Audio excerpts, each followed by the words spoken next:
Alrighty, everybody, what is going on? It's your host of Pokemart TCG, Thegamesmen, back in the house for another awesome video. What's going on, my dudes, my guys, and my girls, and my Pokemon family? What is going on, everybody? I am your host, Thegamesmen, aka Mike Dabs, and we're back in the house, guys, with a very important topic on the chopping block for this evening's talk.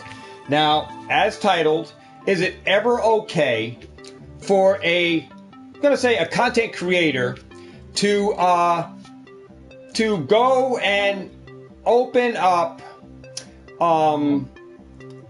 product that has not, it's been released but not officially had a street date released when it's accessible to the public to actually have it?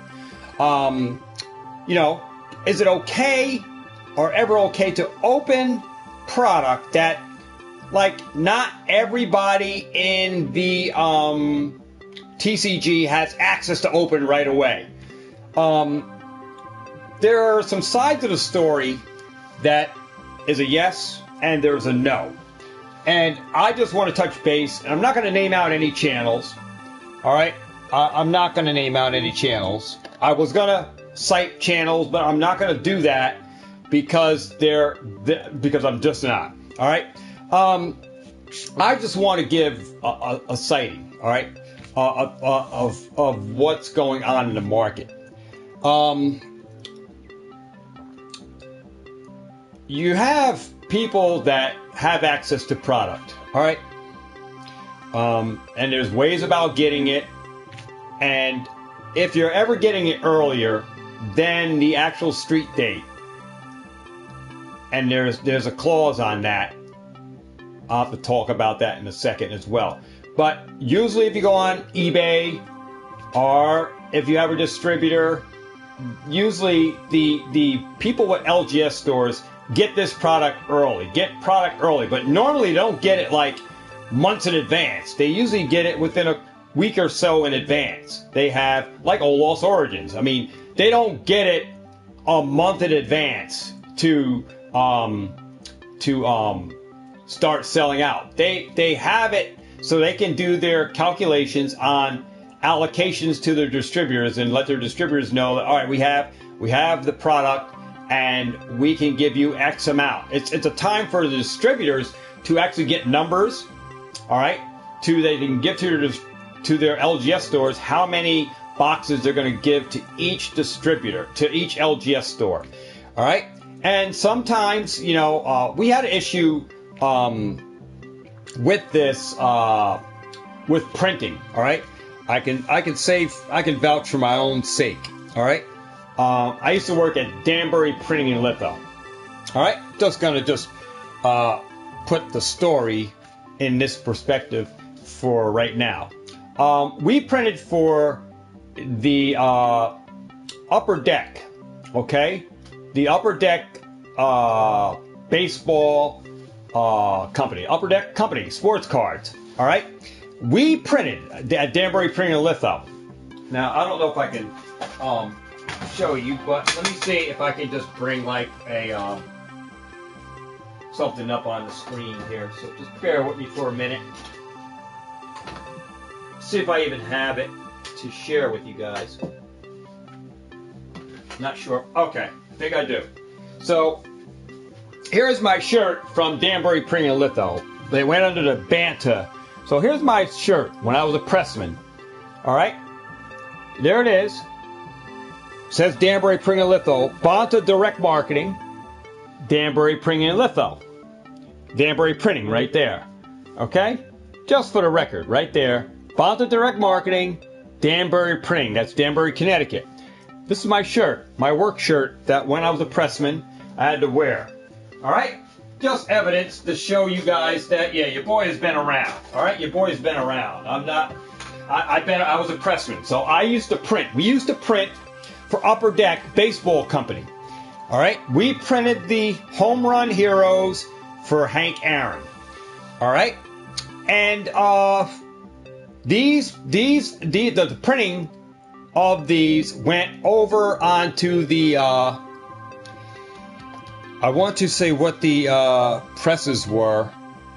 The M110s or something, I think they were called. They went over on these presses. They're sheet fed, okay? On huge sheets that are about the size of the table. So the sheets are about 3 feet long that went into the press.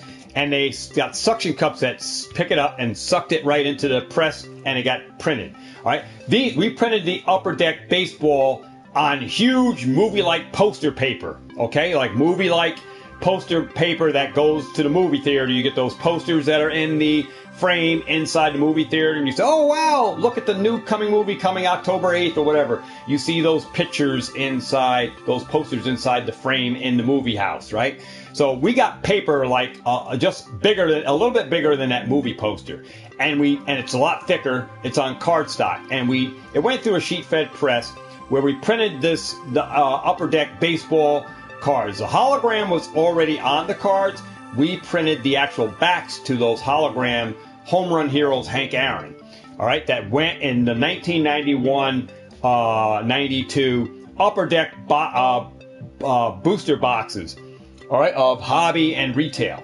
Okay, and for some reason we had tight security in the building, and someone made it their business to steal a whole sheet of the Hank Aaron's Home Run Heroes holograms, the whole sheet of the whole set, and stole it and tried to sell it to a baseball card shop.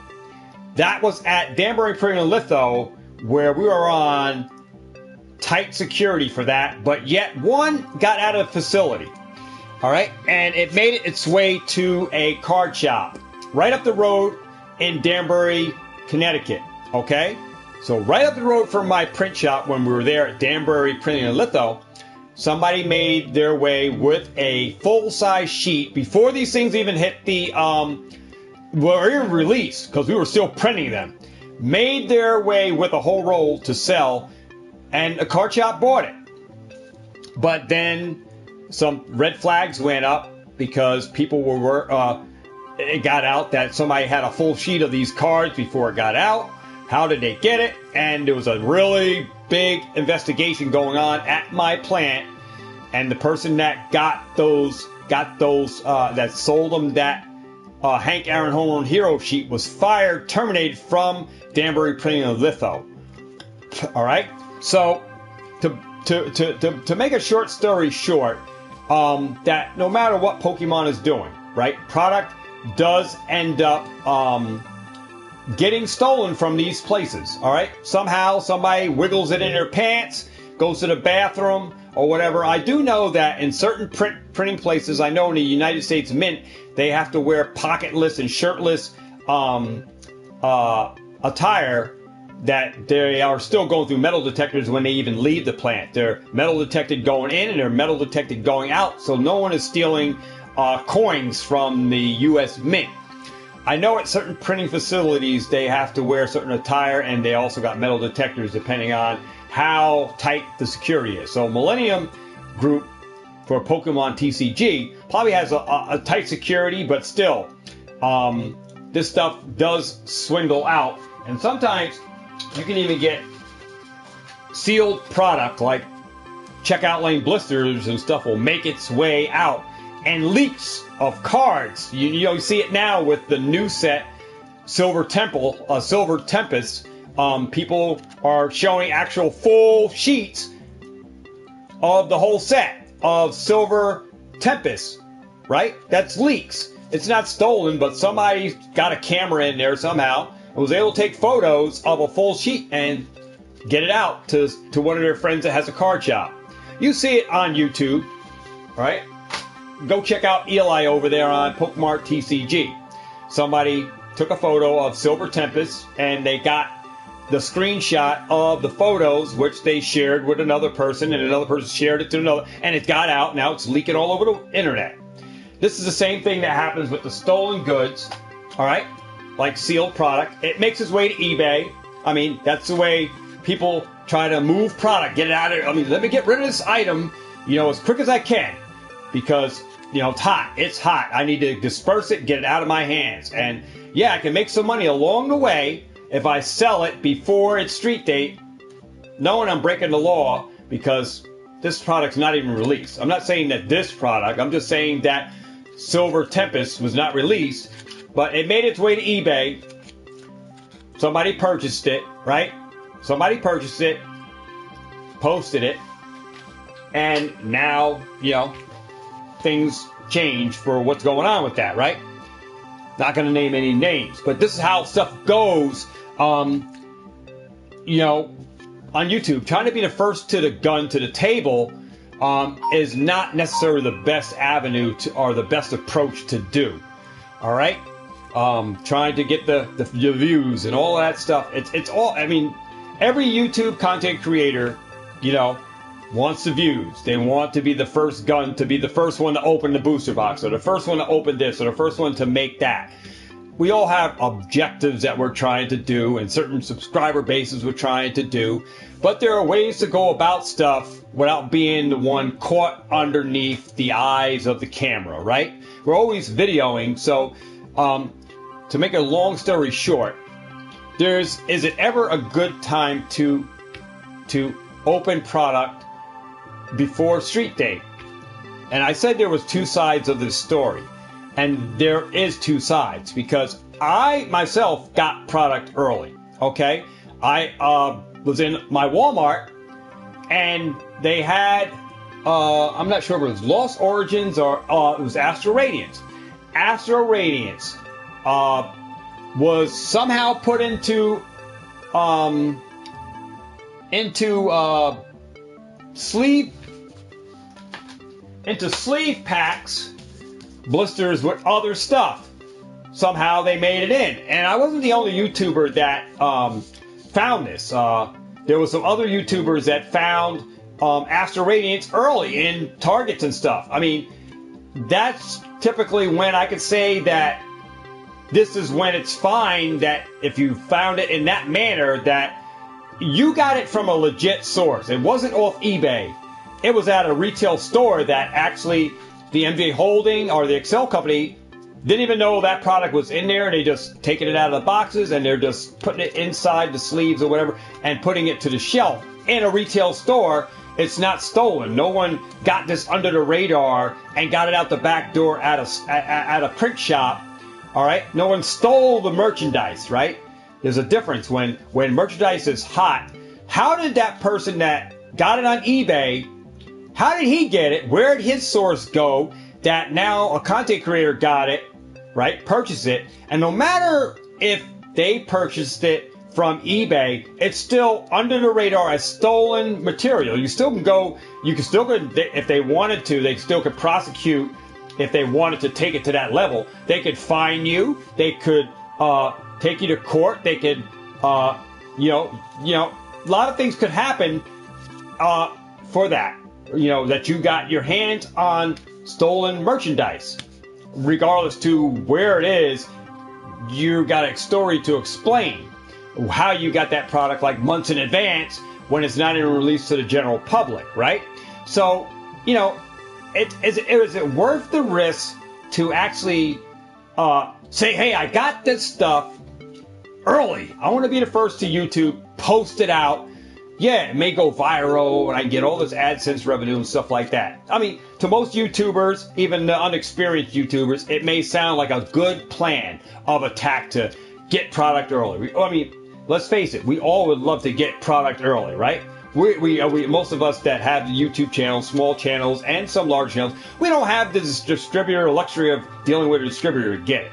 So if we got friended by a distributor and was able to get product early from a distributor that had an LGS and was able to give it to us, and all right, there's a way that you could have went about it, that you just got that product from eBay.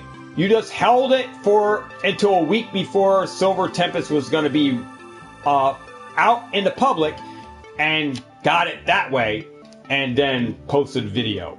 That's probably how you would have got around the situation without all eyes on you about getting it early and people calling and stuff like that, and then being that kind of a spotlight, because it really puts a bad feeling, on YouTube. People, content creators, YouTube people who watch the community that watch people doing this. Some enjoy it. Some think it's just, it's just crap that somebody got this and how did you get it? And then if it's on the eyes of the wrong people,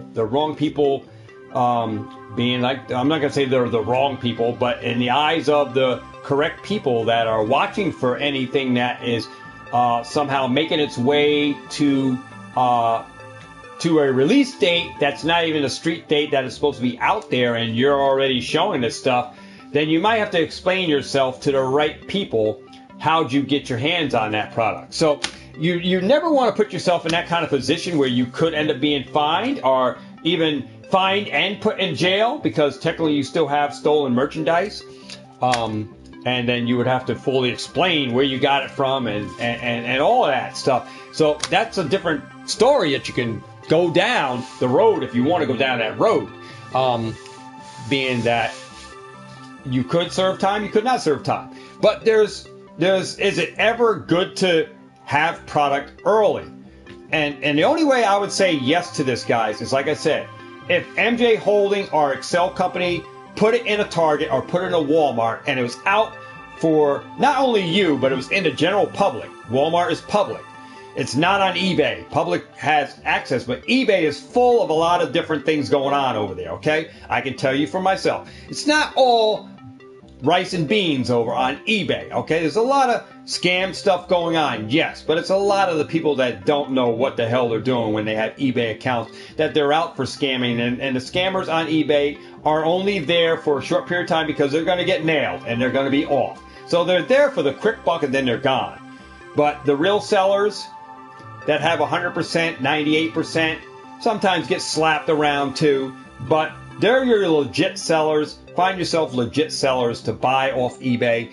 I would never buy a product off of eBay that is not even released, because it brings up a lot of red flags. And, we got enough red flags in our life with getting pulled over by the police for speeding, stuff like that. That's enough red flags for us, right? I don't need red flags for merchandise that I know that somehow that person, it's got to be in the back of your mind that this person somehow got this stuff somewhere, and you're going to have to explain. It would be in the back of my mind that, because I've seen other YouTube creators that open product early, way earlier than, and they had leaked stuff, or they had cards and stuff that wasn't supposed to be even in there because the product wasn't released. So how did it end up in there? So supposedly it got in there. It's just a way that they just try to say it got in there. But it's not for me to explain. It's for the authorities that person's going to have to deal with on explaining his story to, and then they're going to find out and get to the bottom of it, But I would never want to have red flags going over just because I got product 3 months earlier or whatever the case may be. I personally, if I got it from a distributor, I would no way, shape, or form put it on a channel and start opening it and say, hey, I got this early. Because there was no way that any of you guys would have had access to get that. Even if it was on eBay, you would have to go to that seller or happen to be looking for that product on that day. And the seller on eBay is in a lot of trouble along with that sale, because now he's going to be scrutinized to where he got it and going to have to explain himself as well. And they're going to track all that stuff down to see where that product come from and how that person get it before a street date. So it's a lot of red flags. I just would not go that route. So my question to people on the channel, and like I said, I'm not spotting out anybody. You can go to those people's YouTube channel and search it out yourself. But I made it my business that I'm not going to be shouting out channels, because there's multiple channels that I could say, but I'm not going to do that. I'm just here for the benefit of the doubt that in the eyes of the community, because the community sees a lot of things bad, weighing packs and stuff like that. Bad for a YouTube channel to be weighing packs. But yet, people are weighing packs on the new stuff right now, and people used to weigh dollar packs. So is that good or bad? I mean, so the eyes are on the people of the community here on YouTube. Is my question, is that good or bad that a YouTuber gets content, gets product early, and exposes it on camera? Is that good, or is that a bad thing for the community? Does the community want that, or should we be doing that, or should we wait for when everybody has access? That's my question. All right, that's my question to viewers on my channel. Is that good or is it bad? Is there other things of weighing packs? Because, you know, people weigh the vintage hollows.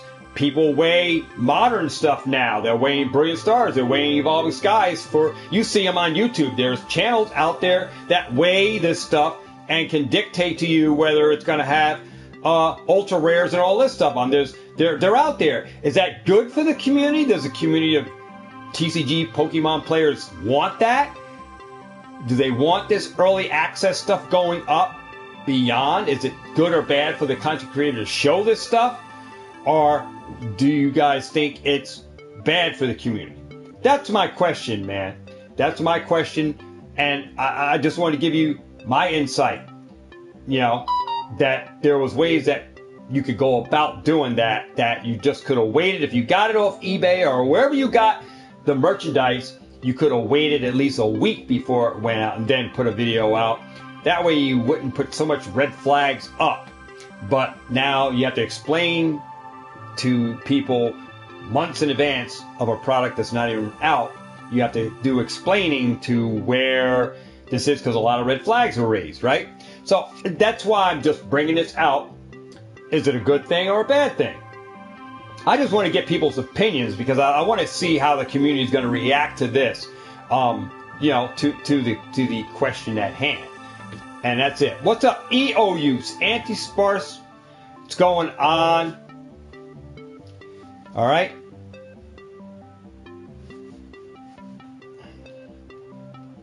So,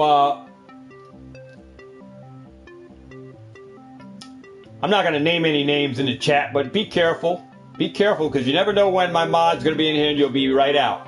So, just be careful. That's all I'm going to tell you. Be careful. Yeah, like I said, I just come to the platform today, bring up a question, you know, without naming names. Is it good for the community that we open up stuff early, or have access to stuff earlier than some people, or got a hold of stuff that, you know, you don't know if it's stolen or whatever, you know, you don't know, right? How a content creator gets this stuff, and if it was from a viable source or not. But should we be doing that on YouTube, opening up stuff? Because I see people opening up stuff. I mean, I had early access to Astral Radiance that I found at Walmart, and I actually had shot the photo over on Instagram that I had it before it was released. Before everybody had, there was other videos up on YouTube of people doing the same thing, finding it. So I'm just popping that question, you know, popping that question in the air for, you know, the question for the title at hand. Is it a good thing, or is it ever good for a content creator to open up product early that hasn't officially been released to the public? Is that a good thing or bad thing? Hit me up in the comment section of the video. Let me know. That's all. That's all I wanted to do. Afro, what's up, Afro Samurai said GPK Chrome is great. Yeah, I have a bunch. If you ever need some, these are some hits that I got from Topps Chrome. I showed a lot of this stuff. Yeah, the what do you call it? The atomic refractors. Tons of those I got. Tons of atomic refractors. These are some gorgeous cards from the Topps Chrome Garbage Pail Kids, the GPK. So check out that. Some of my atomic refractors. You get 3 of these per box. And I open up a slew of these things. I think I must open about 20 of these damn things. But yeah, you can see some of my atomic. I got a whole handful of atomic refractors. Thank God they're not duplicates. A lot of them are all different. So they're all different. I have a whole slew of atomic refractors from over like 20 boxes. And then I have regular refractors. Whoops. So those are my refractors. I got them all ready for my yard sale when I have in the front of the house. I'm going to be putting these out there. Some of them are priced, some of them aren't. And then I have some of the other ones that are the prismatic, blue prisms and such. And the blue, purple borders and black borders. So, and these are numbered. These are numbered cards. But yeah, I have fun with the GPK. Garbage Pail Kids Chrome. Tons of great stuff out of them. And I opened a lot of boxes right here on the channel. So, all my product. I have a whole bunch of bulk that anybody wants to buy some Topps Chrome bulk. Or if you want to trade for some Pokey Poke, definitely let me know, because I got a lot of this and I got a lot of bulk, which I can show you guys. Let me see if I can show you my bulk on Atomic Chrome, because I did open up a bunch of it. So I can certainly share with you the bulk. So if you're interested in Topps Chrome, I got all this bulk right here. It's all my bulk from the Topps Chrome GPK. If you're interested in that bulk, let me know in the on Instagram. So I got a bunch of that. So Topps Chrome bulk. All right, these will be your basic cards if you're trying to make a set, but they're still gorgeous. Topps Chrome, nice set. Got some really good stuff out of it. I got some good heat, and I got the bulk. So anybody interested in that, definitely let me know. Hit me up in the comment section. We can work out something for that. I would send you the cards wrapped up or something, but I got to keep my box. EOU says, me personally, I would feel uncomfortable opening product earlier than what is allowed. Yeah, I think people are going to have mixed views on this. Like I said, I wasn't going to post. I was going to say channels and stuff, but I said, you know what? I'm just going to leave it as where it is and just get comments back from people in the comment section. I just think it was good food to lay on the table to get you guys' thoughts in my community over here, because obviously some of you guys watch my channel and you don't know about other channels or don't care to watch the other channels. But this is for my audience over here, and anybody that comes from Polka Dads or wherever. Feel happy to drop comments down in the comment section. But I just wanted to get you guys' vibes on that, because the community is has mixed opinions on everything. They have opinions on why the price of stuff has gone up compared to other sets that have gone down, and so we got a whole bunch of mixed opinions. And I just wanted to get people's views on what they how they feel. Because obviously you can love one channel, but if someone says the channel and then is like drawing hate toward the channel, I don't hate any channel. I watch a lot of channels, and I am part of a lot of communities that are part of those channels. And I just see things, and I just, I said, to each their own. If that's the way they want to go about doing it, we're just going to have to see how the ball rolls. Sometimes the ball doesn't roll too smooth, and sometimes it does. Sometimes it rolls in the favor of the creator, and sometimes it rolls against the grains. And sometimes that creator can end up being in trouble too, So I just personally, for myself, knowing that I got product early, that I was able to find Astral Radiance early in a store, not off eBay, but actually in a physical store where it was on a shelf. So the vendor put it out there. Maybe didn't know it was in there, but other people also had videos up with finding Astral Radiance, but nothing was done about it. All right, but something was done about this thing regarding early access to the newest set that is coming out, Silver Tempest. So just saying for that but I think we're still off about a month before we get that set, right? But I'm just trying to read the comments here too, both in the chat. It seems like Representative Spyro, new sets get leaked, but when they do leak, see, you bring up some important facts that somebody on the inside, in order for these leaks to happen, right? Because leaks, technically, we're not supposed to know about sets until actually they get into the hands of an LGS store, and the LGS store opens up and shows. But somehow we've been getting these leaks from reputable sources within communities and within the millennial group. Somebody at Pokemon Company is leaking to someone, and that person's leaking it to somebody else, and then it's leaking all over, and everybody is getting access through YouTube of a set that we're not even supposed to know what's part of it, but we're getting these leaks. It's almost like stolen, the contents are locked at the White House, but yet somehow the president was somehow able to get documents out of the house and put them in his own house. See what I mean? So where's the security at? Right? Where's the security at for this? That leaked information makes its way to YouTube and all over.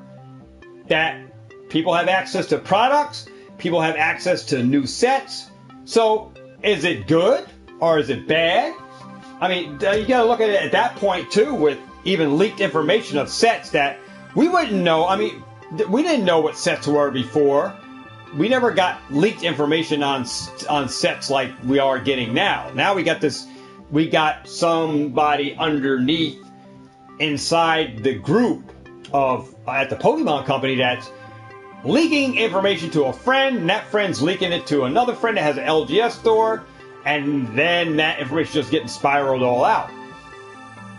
So it has different effects where people are going to say, oh, it's just information about the cards. That's good for us because now we know we should be buying the set to invest, or we can make a better opinion on if we're going to buy the set. But what happens to people who said they hear about the set coming out, they want to buy the set, get the set, enjoy the set, but then they find out that certain cards are in the set.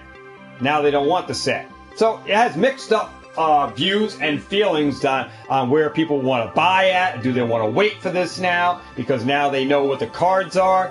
You already know what the cards are going to be in there. There's no surprise to the set, only that you know that it's going to be a good set to invest in, or it's going to be a strong set that you maybe want to buy more on a pre-order. So, but still, you're getting stolen information. Somebody is getting this information out, okay, before it's even due. Usually we don't know this stuff until people start doing 5,000 count boxes, start opening all these packs and start sorting out. Then you see the cards right now. I remember when Duriums was doing that, opening up packs and packs. And then we saw the cards live on the stream. It was our first time seeing them. We didn't know about the cards that were in the set until we actually saw somebody opening a bunch of them to make our own opinions on what cards were in there. I remember when that was going on. Now we have these inside people, inside working. There are people that want to get a job at Millennium. There's people that want to get a job at Pokemon Company just so they can get the inside scoop. And there's somebody on the inside just selling himself. Somebody maybe said, hey, I'll throw you a couple of bucks if you could tell us what the new set, you got in there, Jimmy, hook me up. Let me know what the sets are so we can know if this set's going to be good. And they're getting screenshots of cards. They're getting screenshots of the whole sheet.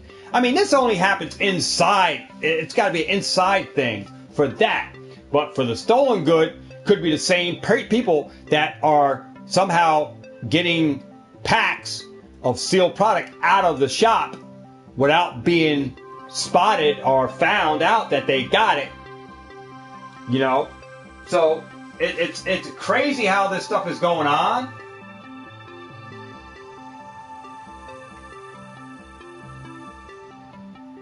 Afro says, I think they leak it on purpose to get the hype up first.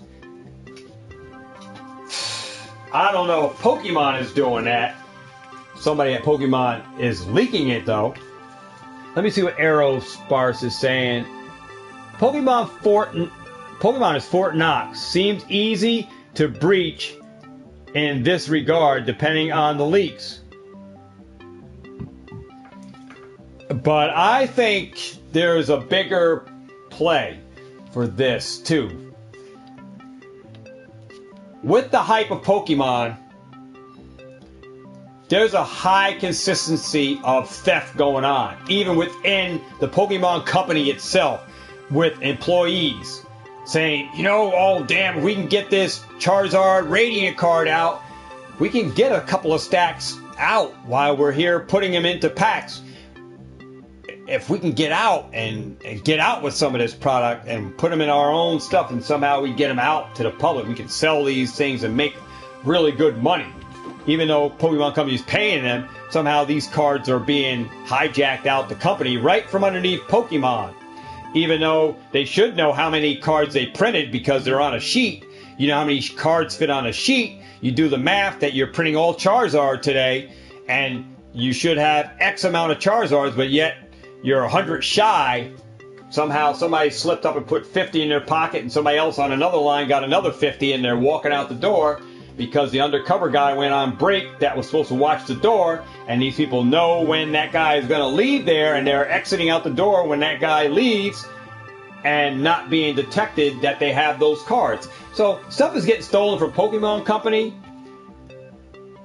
to an extent, and then also some product is getting somehow sifted out of the warehouse. Just like it happened when I was at the print shop, how that whole sheet of Hank Aaron Homer Hero sheet got out the door. Same kind of thing, man. Security is weakened, and people know when it's going to be weak, and they take advantage of that weakened state, and they go and they grab what they can and they head for the door. That's what I get out of this whole thing. That some of this stuff is just going out the door under unsupervised, unmanaged, unsecured doors. People are just leaving with that stuff, and nobody's saying nothing that or checking this person out that is leaving out a back door or leaving out when security is gone or whatever. So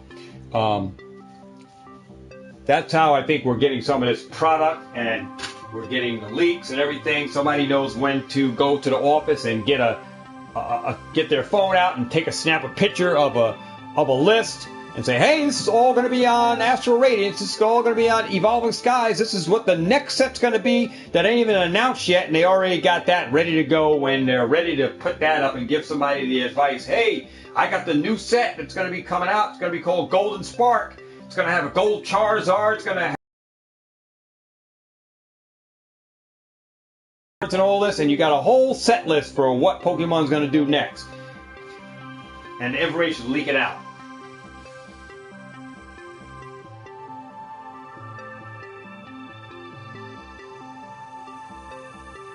Yeah. I don't think it's good, but, you know, who am I, right? Who am I? But I'm just saying, guys, this whole thing is just, you know, my question, as for the topic, is where it stands. Well, they got other stuff going on as well. Crazy, crazy, crazy. PGC Trader, what's going on?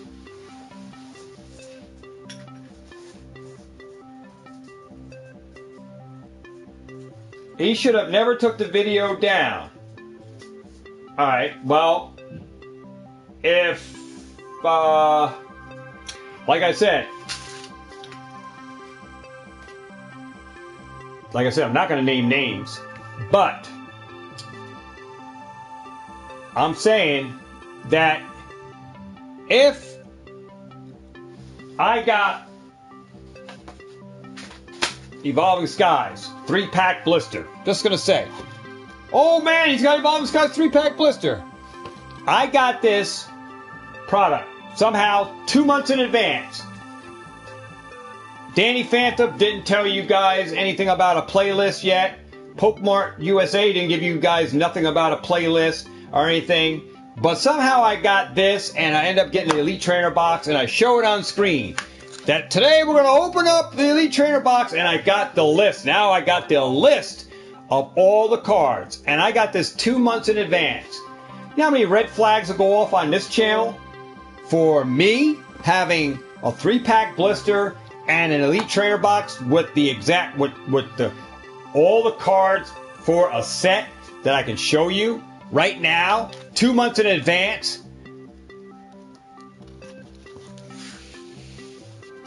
There's a call of red flags that go up. Okay? How in the hell did this guy get this stuff? What was your source? Where'd you get it? And if you don't give up the information, then you could be held accountable for stolen merchandise. Because you're not telling us where you got this. You're not giving us evidence that we need to prosecute, because we know that it got stolen from our warehouse. Somehow, X amount got stolen. If Pokemon did their counts, X amount got out a back door somehow, right? Just saying, just putting truth to truth, facts to facts. If I don't tell, then I could be held subject to be penalized by the full extent of the law. Pokemon Company can sue, can come after me, fine me, and I can serve jail time. I mean, just think about it. Just think about that, right? Think about that. Would you want to have that on your mind, that you could be going to jail because somehow you got product that you weren't supposed to have? There are street dates on stuff for a reason. There's even street dates on video games that you're not. They come at Walmart. They say street date on them with an orange sticker for 8, 10, or whatever the month may be. That's when the store is supposed to actually sell that product. They sell it before then. They could lose their how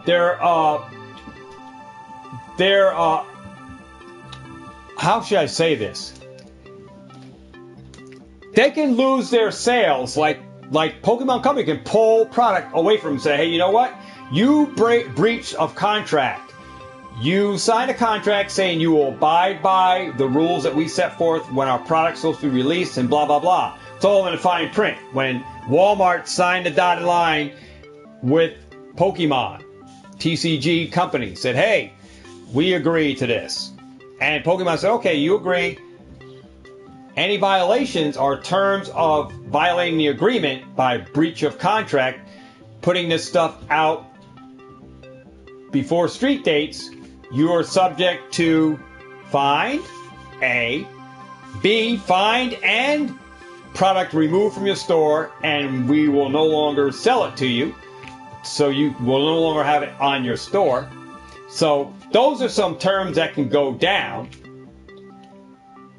Or you can lose it for 6 months to a year, and then we may think about putting it back, having you put our product back in your store.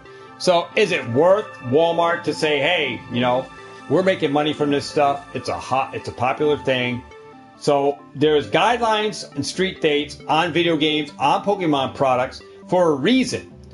And there should be no way that people get it in advance, way before a street date,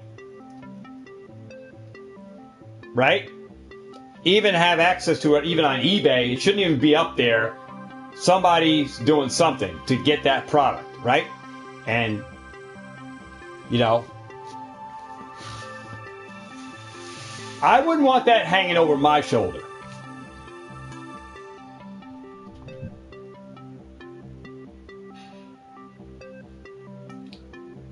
All right? I wouldn't do it. I wouldn't do it. I would not show product. If I had Silver Temple, I wouldn't say I have it. I wouldn't even put it out that if I got it, I'll just hold on to it and I'll show it at another time. That means the day of release, then I'll say, you know what, let me put these out. Because now I can legally show it and I don't have to be held accountable for that product. Because technically, if you open it up now, you got to send it all back, package it all up. You got to go through all of this nonsense that, hey, trying to be the first to the video to show stuff doesn't mean that it's the right thing. Doesn't mean it's the right thing. I've been on YouTube long enough that I learned a lot. So my eyes are open to everything that happens to another creator, what they do. It opens the eyes to me that things that I shouldn't be doing. All right? So you got to be smarter than that. That's why I watch a lot of YouTube channels, because I'm still learning stuff, even to this day. Things that I shouldn't be doing. As I'm trying to grow the channel, there's things that I shouldn't be doing. I learn to adhere to those things that I shouldn't be doing. I just take note of them that, all right, well, that was a bad move there. Make sure that I don't follow in that same suit, because I don't want to have that same problem. I don't need any red flags or anything going over my head. I have enough red flags going above in my head when I was trying to grow the channel, even talking about years ago, which still hinders a lot of people, but it was nothing that I did wrong. It's just people believing in other people, right? But like I said, I wouldn't want to put that on my channel as a red flag up in the air and have all this controversy, right? Because it just brings that kind of possibility. And the question is at hand, is just for you guys, is it good, like as titled? It's good we're getting those mixed opinions, because I told you the community is kind of mixed, or one-sided, like, we're going to reside with that creator just because we're subscribed to his channel. We're going to just believe in what he said and just keep it real. That's okay, too. Doesn't mean that he was wrong, or they were wrong, or she was wrong. Doesn't mean that you are wrong for supporting him. The community has mixed vibes on a lot of stuff. And I'm just here just to talk about, should we be doing that? You know, should we be doing it? Is it good or was it bad? You know, about opening product, getting product earlier. You know, from whether you order from eBay, Amazon, wherever.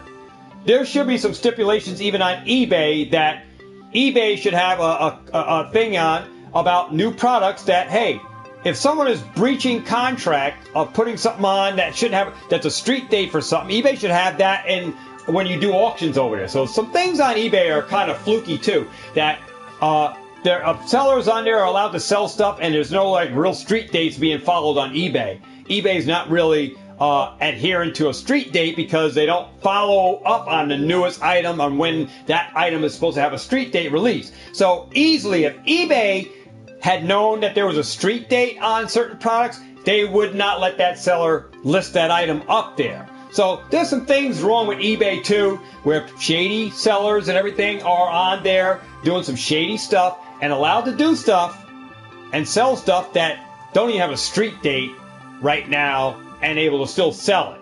And these people are showing physical product that they got. Oh, I got 20 right now. I'll sell them to you right now. And you're buying 6, you're buying 12, and you're able to get them. And they're shipping it right to your house. Not on a pre-order, but actual physical product, right? And then you get it, and then you're slapped up on eBay, you put it up on your channel, and everybody's now big waves. You're getting 20,000 views, your video goes viral, and you're in the red now because people are calling your house trying to figure out what happened, how'd you get that stuff, where'd you get it, now you got to explain yourself. It's just a lot of can of worms. I wouldn't want to be doing that on my channel, all right? It's not worth the views. It's not worth getting the headache for going what I got to go through on the aftermath. All right, that's what I'm saying. So being that I watch all the YouTubers, there are things that I won't bring to the table, guys. I will not. You won't see it here on the channel because I'm not going to put my channel at subject to people calling my house that normally wouldn't have called my house, or people trying to find out where I live, to come knocking on my door for me to answer some questions regarding something that I've shown on my channel. So I don't want to have those red flags. I don't want to have those issues. I just stay like I am doing me. I be transparent with you guys up front, and that's what I'm doing. All right?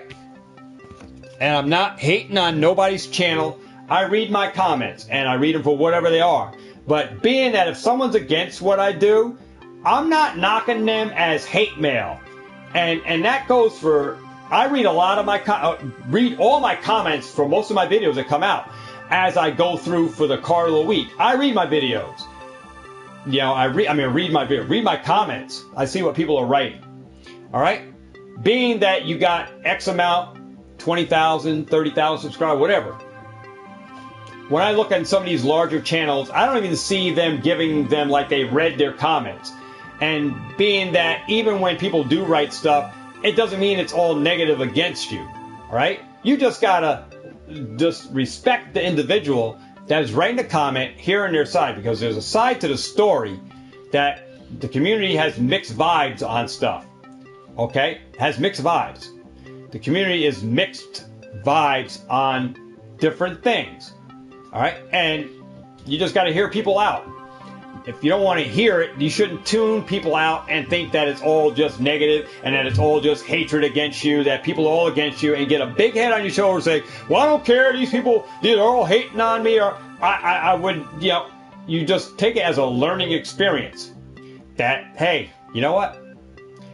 Shouldn't have done what I did. Pull my pants up, you know? Not going to get a big head on my shoulder and say, well, you know what, I don't care what these people say, I'm going to keep doing, blah, blah, blah, blah, blah. I'm not going to go to that extent. Just going to learn from that experience. As I did with a lot of experiences that I did on this channel, and a lot of things that I did, right? You learning experience. This whole channel was like a learning experience for me.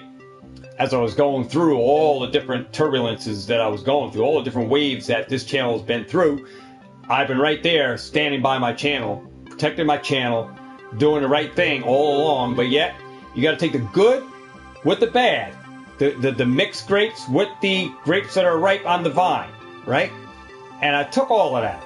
I hear people's comments, and you just learn a learning experience, man. Pull up your pants, put the belt on, hold your pants on, keep your attitude straight, try to stay positive. All right, read the comments. See what people are thinking and saying. They don't mean they're all hating. Doesn't mean that. If that's what you mean, I mean, if you're looking at that as people just being mean towards you, well, obviously you might have put the wrong content up. You shouldn't have been putting it up.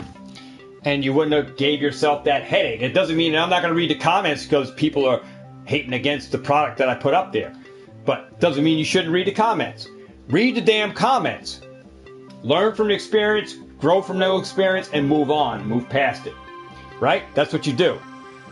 This is what my YouTube channel has been about. It's all been a growing experience for me. The do's and the don'ts. What the community likes, what the community doesn't like. Doesn't mean I'm kissing ass, but I'm just saying there's things that you got to learn from and things you just got to grow past, right? So, like I said, I wasn't naming any names. You guys can name names because obviously people put some stuff in the chat, but not names, but obviously just said, I know they took the channel down, I took the video down. I'm not naming names, guys. Not naming names. All right, but there's other channels that do the same thing.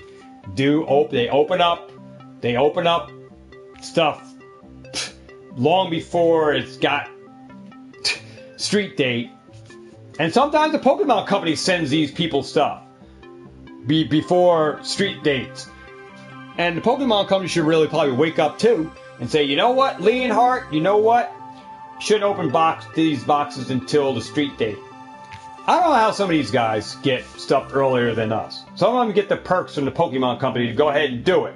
And they get the okay. So if the Pokemon company says you can open it, there's no street date when you open up a box that Pokemon company sends you. They don't say open at a certain date, then I guess it's okay for the Pokemon company to send a YouTube content creator something early and they open it up on the channel. That's A-okay in the eyes of YouTube followers and other content creators if it doesn't come with a dated thing on when you should be opening that box to show your people on your channel. Pokemon themselves send you a box because you're sponsored by them or whatever, and you open up that product, then it's probably A-okay. But when you're buying it from other sources, Facebook Marketplace, all right, Mercari, you're buying product. Charizard UPC. Say somebody got a Charizard UPC. They'll probably be in a world of trouble if someone comes out and say they got a Charizard UPC and they got it off Macari and somebody shipped it to them and they open it up on their channel and say, hey, well, this guy got it, and somehow now he's got a back door he's got to open up to people and explain how he got a hold of that thing way before this thing was supposed to come out. So if you want to open up a can of worms on your channel, you go right ahead. But it's not the avenue and the approach that I'm going to take. It wouldn't be the one that I take. All right? There are roads that you want to take down this path, and there are roads that you just want to stay on the yellow brick road like Dorothy did. Right? Follow the yellow brick road. Stay on the straight path. All right? Because if you start to detour off, end up for some bad rides. All right? End up with some bad rides. All right? Other than that, what's up, Pokey Sly? What's going on? What's up, Poke Sly? Pokey Sly, did we spin for you? I gotta check the books. Actually, I'm getting the black book out, guys. Getting the black book out. Trying to get the black book out. Trying to figure out where it is. Oh, dope. Big dope. Got it over here. Alright, let me see if we got Poke Sly in here. Alright, Poke Sly, I gotta put you down for a spin on the wheel. So I'm gonna mark you down on the book. Let me see where my pen is. We gotta spin you on the big wheel. We'll do it one day, but I don't have it. I had the wheel here, but don't think we're gonna do it tonight. So I'll just mark you down, Poke Sly. You're US, I believe, right, Pokey Sly? Are you US? Are you US, Pokey Sly? I don't know if you're US. Yeah, okay. Yeah, we gotta spin you on the wheel. We'll get that done.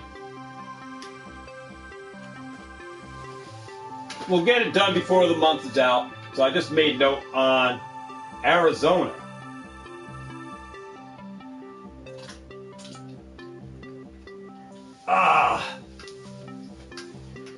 Yeah. So it's just crazy, guys. Just crazy. Crazy stuff on YouTube, man. Sometimes it's fun to be the first, to be the first one to make it, but the only one doing it. But sometimes that throws up a lot of red flags, and you got to look at yourself and say, was it worth it to be the first one to put stuff on YouTube of anything? Be the first to open the video game of the newest Switch game or whatever coming out, and you got it. And you say, let me get home, see if I'm the first one on YouTube to get it out there and get 1,000 views. Maybe the video go viral, you know? We all, content creators ourselves, we all think about how we could be the first one to the channel, the first one to YouTube to get those views. Because usually the first one that gets it to the table gets all those views, gets all the eyes on them, right? But then it can backfire too. So you gotta be very careful with this stuff. Gotta be very careful.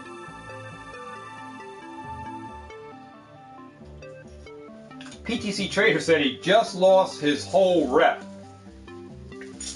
I don't know what he lost, if he lost anything.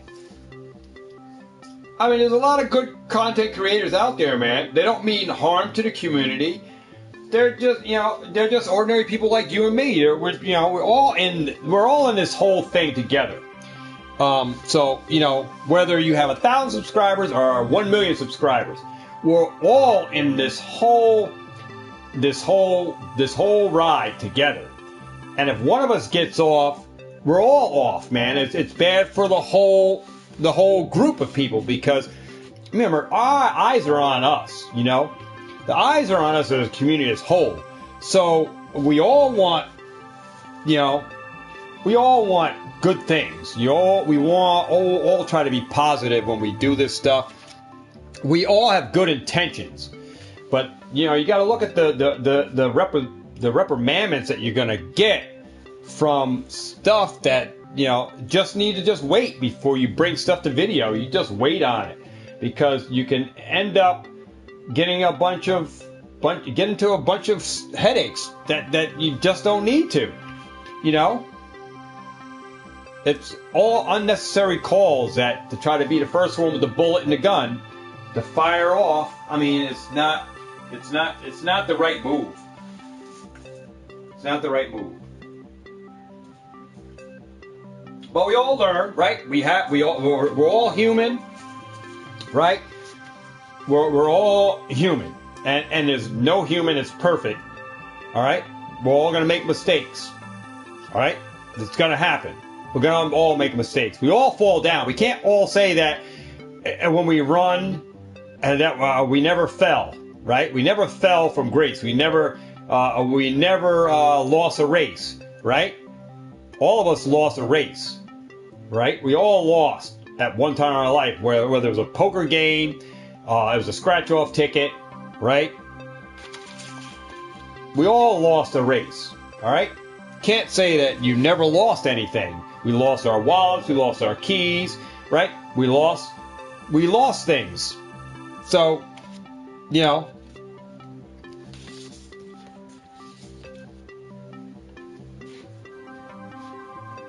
but it's up to you to put the Band-Aid on the boo-boo, and get back to work, right? Just because you fall down, you bumped your head, got to get some stitches, got to let that wound heal. All right? Put on the big boy pants, tighten up the belt, get back to work, right? We all got to go to work. Just because you broke your arm doesn't exempt you from going to work. They have light duty. They put you on light duty, right? So, hey, put that cast on. You get in and you do light duty. You still do your work, man. But like I said, there's going to be mistakes making. Everybody's not say I'm going to do a YouTube channel. I'm never going to make a mistake. I'm going to be that the all eyes God of YouTube, and I'm never going to make a mistake. We're all going to make them. Regardless of how perfect you think you are, you're all going to make mistakes. We are all going to make them. So, just growing pains. Pick up your pants, heal your bruises, heal your wounds, and move on.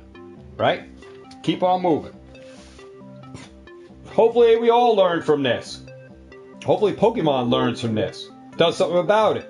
So things like this don't happen. So product doesn't get out there to the wrong hands. It's up to Pokemon to keep their eyes on the product, that none of this stuff gets out before it's supposed to be getting out. I don't think Pokemon needs any more flames than what it already has. It has a lot going for it right now. That it's already still on fire. I mean, if you think Pokemon slowed down, it's got a lot to learn in this game. It's still going stronger than it's ever has. I mean, and for those of you saying, the scalpers are done, they're not going nowhere, just look how many people are selling on eBay. Just type on Pokemon on eBay and look how many sales of products on eBay. If you think a scalper, let me get it right, reseller, is going anywhere, think twice. They're here, and they're here to stay, and they're not going nowhere. So everybody keep saying whatever you want to say, but the resellers are not going anywhere, and it looks like the resellers have the power, okay? When I say that, the resellers dictate to the distributors who distribute product to the LGS stores what prices are going to be. Because obviously, take a look at Charizard UPC, it's gone crazy. And from what I'm gathering, LGS stores are charging all this money too for this Charizard UPC. They don't miss out on profit. Why should eBay be the only one making this money? Why should TCG people be the only one to play with people that have the money for the $119 to buy this box, but got to pay $200 now because you decide to raise your price? Because they looked at eBay, they looked at what's going on Amazon, they look on TCG Player, all the sellers selling 20, 30 a day of these Charizard UPC pre-orders, and they say, you know what? Well, throw that $119 right out the window, because everyone that think they're going to get a Charizard UPC at an LGS store, check a look at all the pre-orders going on TCG Player. Think twice about that. Good luck trying to get it at Walmart, Target, and all of that, because, yeah, it's going to be up on Facebook Marketplace for $200, $250, and probably going to take up to a higher price on that, and it might go higher than the Celebrations box. And you think people aren't going to pay that money on it? It's also going to pay. They're also going to pay on it. Pat says possible lawsuit. Oh, if Pokemon really wanted to, Pat, if Pokemon really wanted to push the buttons to that extent, they could. And that's if you were being a hard rock and said, you know what, I'm not telling you where I got my evolutions. I'm not telling you where I got this. I'm not going to be cooperative with you. Screw you. I don't care. And then if you're like that, oh yeah, you're up creek. You're up creek if you said that. You're up creek with that. And surely then you can get a lawsuit. You can get fined by the Pokemon Company. You can get prosecuted for having stolen goods, even though you bought it off eBay, or if you bought it from somebody on Facebook Marketplace, or you bought it from Amazon. You're going to be held accountable for having that product because you're not telling them where you got it from. You're not giving up the source. But if you're complying, then yeah, they'll just brush it off because they're going to go after the main corporate on where that product initially came from. And they're going to get to the bottom of where it came from. They're going to find out where the Evolving Skies came from, right? They're going to get to the bottom of it. All right? That's what's going to happen. And the person showing it on YouTube opening is just going to get a pass. They're going to get a pass, okay? Because if you're cooperable, you're going to get the pass. They're going to go seek the higher ups to where this product is leaking. It's probably from one source that is getting all the other stuff out to other people, right? So they're going to hammer down. Hammer down. They're going to give you the pass as a content creator for that because you were compliant, okay? And helping them find out where this product is coming from. And they're going to hit that person on eBay. Where you get those Evolving Skies at? Those 3 packs of Evolving Skies. And we're coming after you. And if the person who bought this stuff didn't want to comply with it, telling you and giving the address, and then eBay, go after eBay. And they go after eBay, get a hold of eBay to give up this guy's information as well to make sure this guy ain't giving nothing phony. eBay's part of that investigation too because eBay is allowing it up there. So you might see some changes come when for compliance even on eBay for street dates. I would love to see that go up on eBay. So that way nobody who gets something early is going to try to sell stuff for $40 a pack and it's only $12.99, right? And scalp it up or resell it back out. I said scalp, yeah, well, you know what I mean. I'm just using you guys' terminology that you call people as resellers, scalpers, right? Somebody who is reselling this for $35, $40 on the open market, they're going to track them down on eBay and go right to the source. And he's going to have to give up all the information where he sold all his packages. He's going to end up losing money. And then you're going to get to the bottom line. Where'd you get your product from? You're going to have to tell us where you got all those packs from that you sold other people. So, yeah, it's a big whirlwind. It's a big hurricane. You got howling waves because he sold these to X amount of people. One person, 6, another person, 7, and another person, 20. However many did he have? And then they're going to find out where he got them from. And then they're going to go track that person down. And then that next person, where'd you get it from? Till they get to the end of the rope. To the hitman that got them, that held up the Pokemon Company and stole all the Evolving Skies triple packs.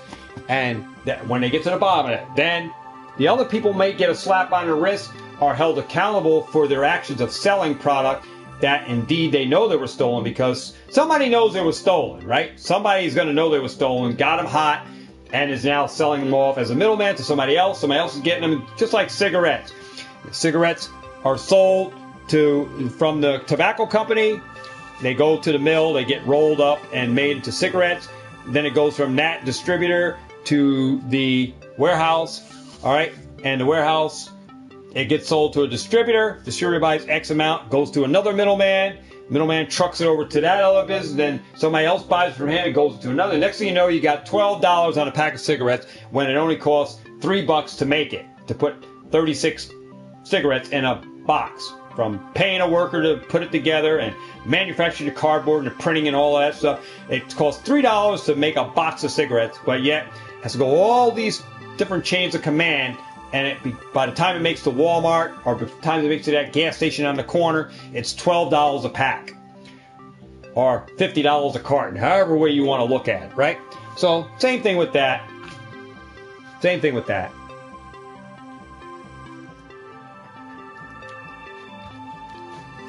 But yeah, eBay needs to put street dates on products that they know and hold sellers accountable that breach those street dates. I remember when I was selling Skylanders, eBay would not allow me to sell Skylanders if I didn't have a pre-order date on when I was actually going to have the product. So I had to have a date on when I was going to release the product.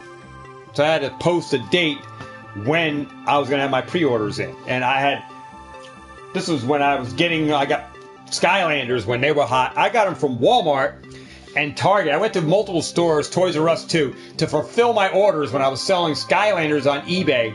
Eyebrawl, that was a bigger character called Eyebrawl. And there was another one that was a flame guy, fire something. He was a flame like lava guy. I remember I was selling those, and I got $64 each for each character. And they cost me $14 at Toys R Us and Walmart and Target. $14 some change. But yet, on pre-orders, those things went for $64 each. It was crazy money on Skylanders on a pre-order. Crazy. But I had to show street date of a pre-order date when I was going to have them. That means I was going to ship those items on that date. Crazy. Cartons of cigarettes in Canada, $1.40. Woo! Yeah, I was just using the breakdown from a middleman for a pack of cigarettes. Goes through all the little different hands of people before it gets made, and when it does get made, now it costs $3 to make the pack of cigarettes. But yet, by the time they move that carton of cigarettes that gets sold as packs, there's now $12 a pack between all the chain of commands it had to go through. All the middlemen. Same thing how Pokemart runs too, how this stuff goes through different channels before it gets to the distributor, and then the distributor gets it, then it makes its way through to the LGS store. All those prices that the distributor had to pay and now charge to make a profit is hit up. He hits the LGS store with a price that covers that and makes a profit for the distributor. So, yeah, it all, funny stuff going on, guys. But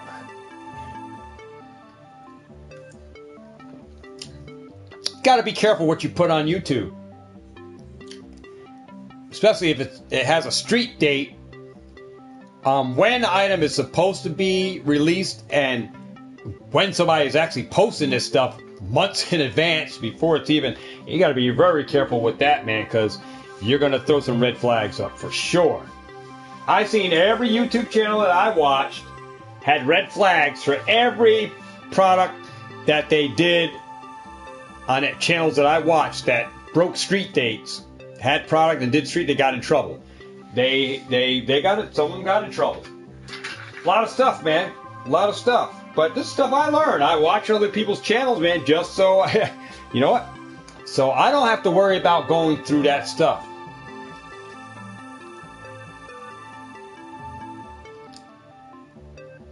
Pat Tat's Power Channel says, what's my thoughts on the market today? Is it increasing or decreasing? Well, that's a good question, Pat.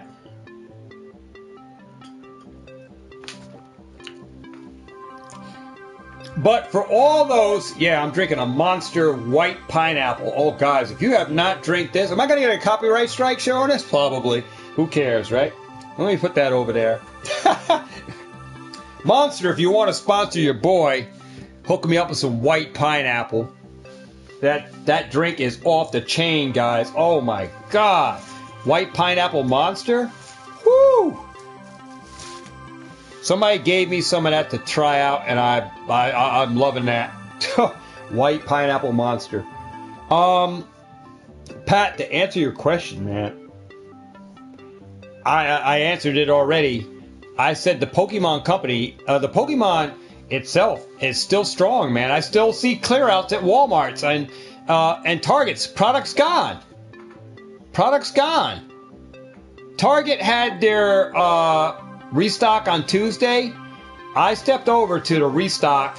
All they had left was 3 Lost Origins Elite Trainer boxes. That was it. On the shelf. No sealed product. No loose booster packs or anything.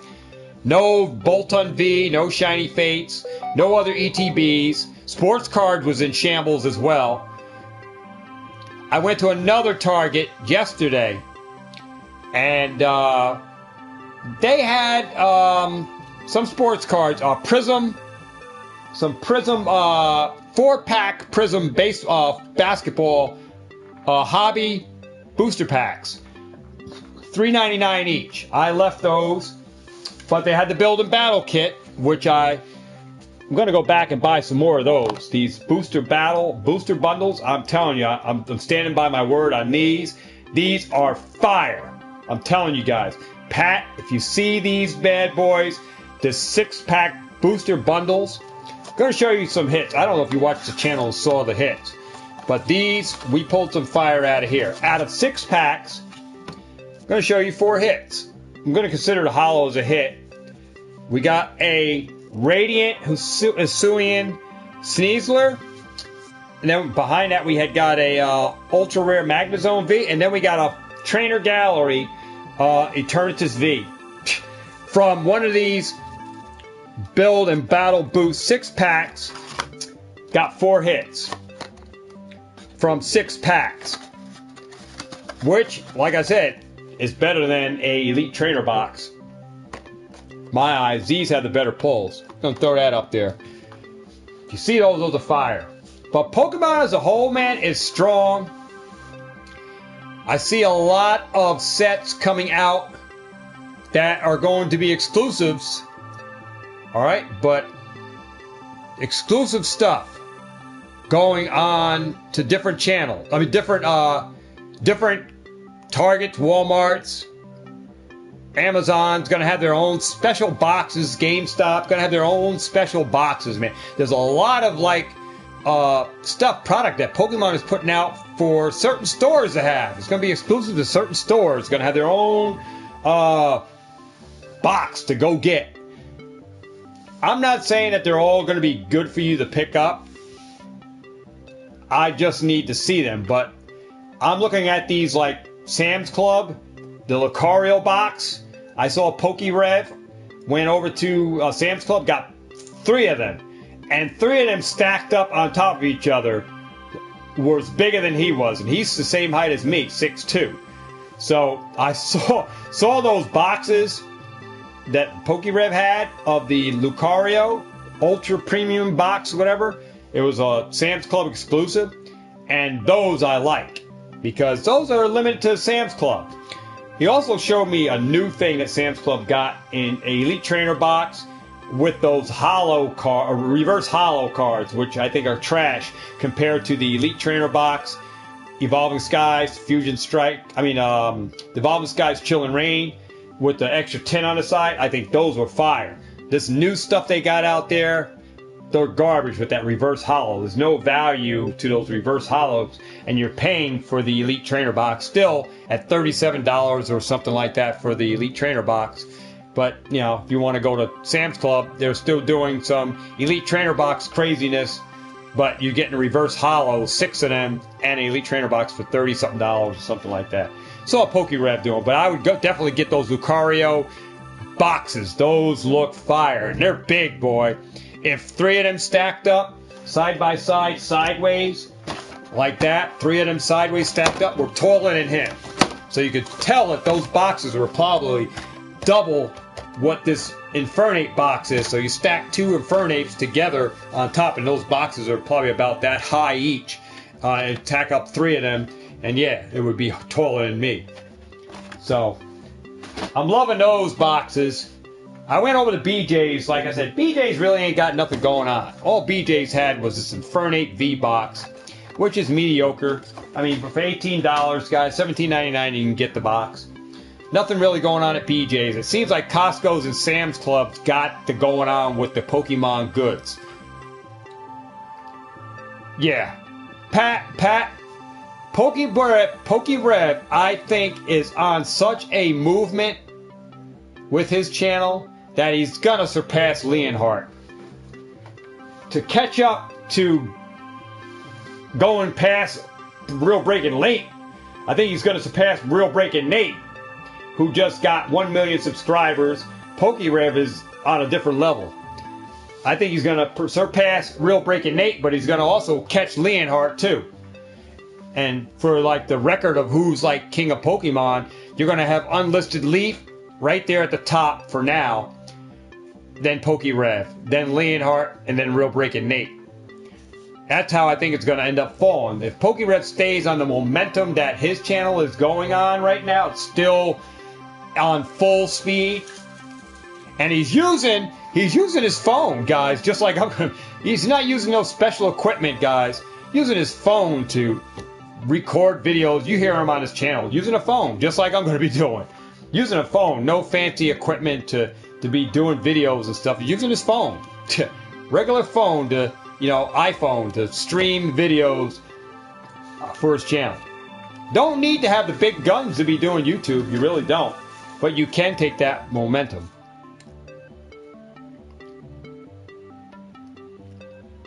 Madden says, sad part is PokeRev almost gave up on Pokemon. Well, the sad truth to creators is, I'm telling you, is the burn is real. If you don't think that you can get fatigue really quick in this game, think again. It takes a lot of a person to get involved in doing YouTube and to be pumping videos after work, during work, before work, whatever. The grind is real, and that dreaded fatigue of getting just burnt out is real. And there's a lot of mind games too that the actual people play with you. You know, your fan base, your haters, and everything else that come into your channels play the mind games with you as well, which can fall into where Leonhardt is going with his mental health awareness and stuff like that. That can all play a part on a content creator as well. Mental awareness, with fatigue and reading comments and then letting those comments get to you. There's been suicide with content creators. People that committed suicide because of how the community was all ganging up against them, and they made that individual feel bad, the content creator. I mean, how can you go from having like 90,000 subscribers, 100,000, 1 million subscribers, then all of a sudden your subscriber base turns on you and makes you feel like a piece of crap and you kill yourself? There's been YouTube creators that killed themselves because of what happened with their subscriber base, the way they were being treated from their fans.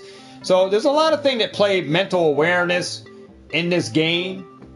and that mental burn, I'm telling you, it's real. It's real. Because I had to take a step back from being burnt too, because I was doing videos 7 days a week, and I realized I was getting burnt out. You know, you think doing a YouTube channel is easy? Think again. I'm just telling you that it's real.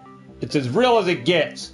But, you know, those that are strong-winded, you got the mind for it, the mindset, you got the wallet for it, then go for it. But just remember, there are some tests that you will be tested on all levels when you're doing a YouTube channel. I'm telling you. I know from my own experience. So I can speak for myself that, yeah, if you think it's easy, we may make it look easy because we're the ones behind the camera with the 1,000 subscribers or whatever, but a lot of work goes into this and a lot of money. And if you think the fatigue and stuff is fake, and this, go check out Hype Poke Pete, who, you know, came out, said, hey, you know, I can't afford Pokemon like this. I never could do I can't afford to keep doing my channel like this, going out buying these boxes. I can't. I got rent. You hear him talking. That the drive for creating content for you guys, the money that goes in to post videos, you know, costs money. You know, when you're opening packs, that's however many packs you're opening. Some of these people like PokeRev, $1,000, $100,000, $50,000 booster boxes that this guy is opening up is really how his channel really grew, because this guy's opening a lot of vintage boxes that cost a lot of money, and of this older stuff that people are still into, which really drives his channel. And you're throwing that money. Each video costs you that amount of boxes, what you're opening, that you could have sold for that money. You're putting in the hands of the people to get the subscribers, that is hoping that will blow you to the next plateau with you doing this content. In the long run, you're hoping that it all pays off. PokeRev, it probably is all going to pay off for him. All right? Because he's on a different plateau than our normal subscribers, even Leonhardt and Real Breaking Nate. All right? And even to Unlisted Leaf to a certain extent, because all these guys do is mostly open up this modern stuff. Leonhardt opens up vintage for a point, but he's got some vintage product. PokeRev has a bunch of product, probably more than Leonhardt. All right, probably more than Leonhardt has as vintage, right? But still, the eyes are on PokeRev for his content. He's got the content. He's got the money to put into the channel to keep doing these massive openings of whatever he's doing over there. And no hate on the guy. I got love for the guy. I watch his channel. I'm subscribed to his channel. It's a great guy, Nick over there. So I watch a lot of these guys that have way more subscriber channels than I do, but I also support these guys because some of these guys are great for the community. They're great for what they do, and they're good at what they do. And that's, if you're going to start a YouTube channel, you need to be good at what you do. So don't start up something and say, oh, I'm just going to do it because I see I can get a lot of subscribers. Doesn't mean your channel is going to go that direction as a PokeRev, that it's going to go that direction as a Leonhardt, that it's going to go like Unlisted Leaf or Real Breaking Nate. You're on a different level than these guys. You're coming in at below that par of getting a subscriber on your channel. You got to work that work. And hopefully you got the magic wand to do that Frosty the Snowman and turn that snowman into a live walking cartoon character and hopefully make it pop on your channel. All right? Happy birthday! Right? You're going to have to hope that it's a birthday time that you get subscribers every time you're posting those videos that are costing you $500 every time you open up one of these expensive booster boxes or whatever level that you're opening on, because it's cost you money every episode that you do the opening up packs, whether it's $20 a video, whatever. It all adds up at the end of the year. You add up all that money of all those packs, and all you got is, after you open the packs, if you kept them sealed, or if you kept the product sealed, you might have been better off, because the polls, you didn't pull enough to even cover that video to sell back on TCG Player, even to sell back on eBay to make some kind of money back from opening all those packs. Because sometimes the vintage stuff is better to just keep sealed and you sell that vintage pack for the $500. If you open it up, yeah, you got a chance of pulling a card, but the odds are against you that you're going to pull a value that's going to exceed the value of what the box is worth. You're looking for those chase cards that are hopefully going to bring you over the top, right? So it's kind of crazy. Kind of crazy. And we as modern collectors, we're hoping that what we are collecting today, you know, Evolving Skies, we're hoping that in 20 years, Evolving Skies reaches a plateau. We're hoping that Hidden Fates hits a different plateau. We're hoping that Cosmic Eclipse, Burning Shadows, Team Up, Unbroken Bonds, Shining Legends, Shining Fates. We're hoping for these sets, Roaring Skies, Forbidden Light, Ancient Origins, Ultra Prism, Generations. We're hoping for these sets, guys, to reach plateaus of where some of these vintage packs are at now. We're hoping that some of these old XY sets take that turn for that. But we don't know what it holds. We don't know where the market is going to go. We don't know if anybody's going to want these packs. It's just, you know, we're in it for the time that we're hoping that the trajectory on what vintage is doing, we're hoping that the modern and today's modern 20 years from now, Lost Origins is going to be that vintage that's going to be up in price, hopefully, if we're investing in it, that it goes up down the roads. And for the younger generation that is 20 years old now and buying into Pokemon cards right now and buying booster boxes and keeping them sealed, when they're 40 years old, the vintage stuff, Lost Origins now, if you're 20 years old and you're saving up ETBs and booster boxes of Lost Origins, and you're 20 years old and you're in the modern collecting now, 20 years from now, yes, Lost Origins is going to be considered vintage, right? Where's it going to be? I can't tell you. We have to wait and see. It's a waiting game on this, and all we're doing is giving you examples of what and why certain sets are performing and where they're going now and what's going on. And you know, all eyes are like on Evolving Skies, which is on a blast again. Go check TCG Player. I got an episode for Evolving Skies for you guys. But yeah, go check TCG Player on Evolving Skies, guys. It's on a bound again, guys. In modern Pokemon, this set is going to the moon, and the Umbreon is on its way up again, too. Crazy stuff going on in modern, and I'd rather stick to my guns on what I know in modern, because I believe it's a safe bet for me, rather than deal in WotC stuff. There's a lot of fake stuff on both ends, but you got to know how to spot fakes on either end of the spectrum, and I know modern more than I know WotC stuff, so I'm sticking with my guns with modern. And still, there are performers in this stuff that I'm going to stay with. Oh boy! Pat says you plan on doing a giveaway. Awesome! Awesome! Eating dinner. Be right back, guys. Yeah.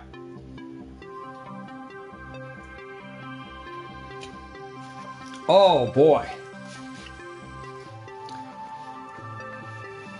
Yeah, it's crazy. The market, like I said, I never knew Pokemon to be on this level, man.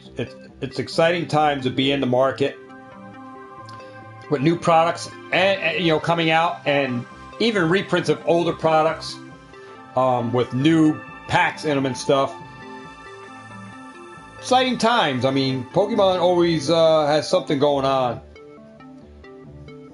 Fun times to be into the market for buying and selling. Both plateaus. You got to be on both ends of the spectrum with this. I'm having fun doing it. I enjoy it. Like I said, I bumped into doing this on a spur. It was a spur of the moment. How I got back into Pokemon is when I was buying a video game. I was buying a $985 deal in video games in an estate sale, and the guy had a box, big ass box of fucking Pokemon cards. Alright? Said, hey, since you're buying all these video games, I have no need for these Pokemon cards. Just give me $20 for the box. got it home. I shared it here right on the channel, which that video is probably gone from the history of YouTube, because we had to mark our channel as not for kids or for kids, and then you had to mark all your videos as such as well, and I lost a lot of videos, over 1,000 videos I lost. Otherwise, we would be sitting at over 1,600 videos on this channel alone. We would have more videos on this channel than most YouTubers that even have 2 million subscribers. I would have more videos performed on this channel than people with even 2 million subscribers. As a Pokemon creator, I would have more videos than Unlisted Leaf and Real Breaking Nate and probably Leonhardt combined. I would have more videos with those guys combined on my channel than they actually made or uploaded. So if you think about it like that, from 5 years ago when I had 1,000 plus videos up, if I add them to my videos that I have now, yeah, you add them to Unlisted Leafs videos and Real Breaking 8 and even Leonhardt, I believe, because these guys are right around. I'm not sure exactly how many videos they got, but I believe I would have more videos than the three of them combined if you added them all up. My videos that I would have done, if you added them, if I had them on this channel today, it would go over 1,600 videos would be on this channel alone if I didn't have to change them or delete them. I would have that many videos on my channel from the old house. I would have all my videos from that. But don't have them. I had to delete a lot of them. But like I said, I got into this Pokemon by just a coincidence, being in the at a right vendor spot, buying a deal, $985 worth of video games, and he had a box of Pokemon cards that I bought for $20, and I gave them all away, majority of them away to subscribers in the old house. So yeah. English has a star. Where is the Japanese? The Japanese cards and Korean. Let me see on my. I have some Korean. I don't think they have stars or anything on them, but I just want to break one out. Whoops. Let me see, because I have Tag Team GX and Korean, so I can look on the cards. Here's a holo. Here's a holo of Korean. And I need to blow it up on my phone. So let me blow this up on the phone to actually see what the symbol is. I think they have something. There's something different on the Koreans that you got to look at in the corner. They have no circle or stars. I think it's a number. But let me blow it up on the phone so I can see what it says in the corner, because I think it's a symbol or something. But this phone has so much stuff going on with it. Get out of there. I didn't put that up there. Let me try to blow this up, see what is on here. Now, I did take a picture. I'm trying to blow it up. Alright, so this card says SM12A. It's card 55 of 173, and it says it's a C. That's what it says down there. There's no other. Let me look in the other corner. Alright. And it does have a star, but the star is over here. Right there is where the star is. On the bottom. There's nothing over here that says a C. That little white in the corner next to the black box there in that other corner, there's a C there, and then there's a card number 55 or whatever. But over here is a star. So it is a rare, but I'm gonna check. I want to check a full art and see if there's something on. Let me see if I have a full art or something. That's probably in my binder. Let me just check some stuff here. Let me get out a ultra rare and see what even those might do, because I never check the cards to see if they have, you know, to really see what they got on them. to know what they are. All right, so let me look at my binder here and pull out an ultra rare and see what it even says for those. So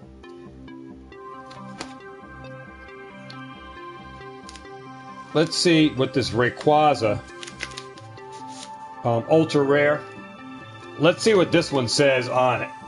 It's gonna be interesting. I have no idea. I really didn't look. This is a full art. Well, it's a GX. It's a GX from Tag Team All Stars. Let's see what this thing has on it. Interesting to see what it's gonna have. Wow. All right, so it has SMB, and then the card number, and then, wow, there's nothing in the corner over there. It says GX, but that's what it says. Card number 100 of 173, RR, it says. So that's what it says down the bottom, RR, after the number. So, but it says B over there, and the hollow said C, but there's nothing else in the other corner. So that's for a GX card. So let me see what a full art or rainbow rare is going to have. So I got a full art over here, full art right here of a energy card. So we're going to see what that says. So we can see Megan. Yeah, so I don't know. So let's see. I can't see unless I pull it up on my other phone. So I got to pull up the camera to see what this is saying down in the corner. All right, so this says SM12A 2019 Pokemon. Card number 210 of 173. It says SR, which is secret rare. So they got these, that says secret rare. SR. It's crazy how this says secret rare.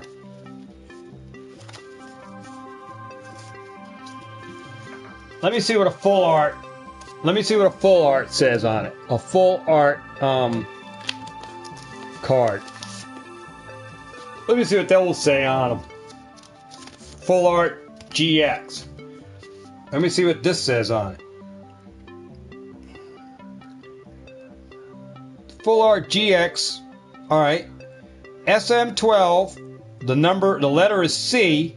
183 of 173. SR.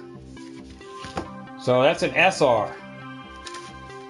So interesting that these have SRs and stuff like that, and RRs and stuff like that. So, and this is Korean. So it's different on the cards from what we got. Secret rares and stuff, they got different. I don't have any V cards to actually do it with, so that's it. That's it in a nutshell on that.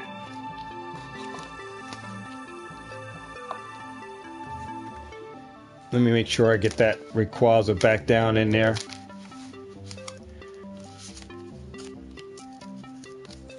Alright, so that's back in there.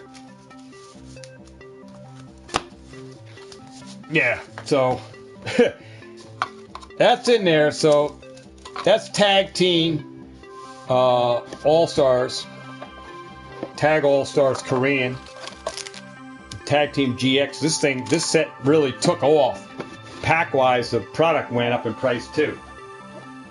I don't know what Japanese is going to say, because I don't have any Japanese cards. I sold all my vintage Japanese. Dane has my collection of Japanese binder. I sold him. Dane at Team Poke got my cards. K is a Radiant. Okay, you're putting up some things up there.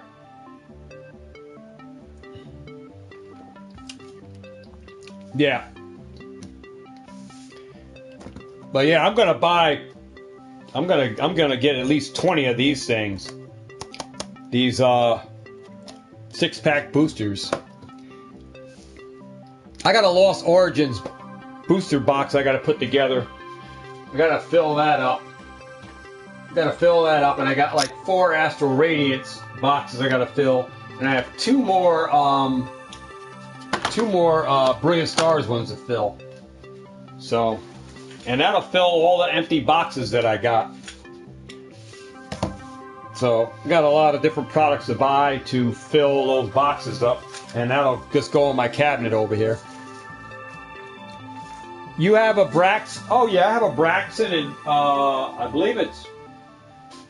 I have a Braxton and Zard. Is that? Anyway, let me see. I have a Braxton from Team Up. I believe it's Team Up.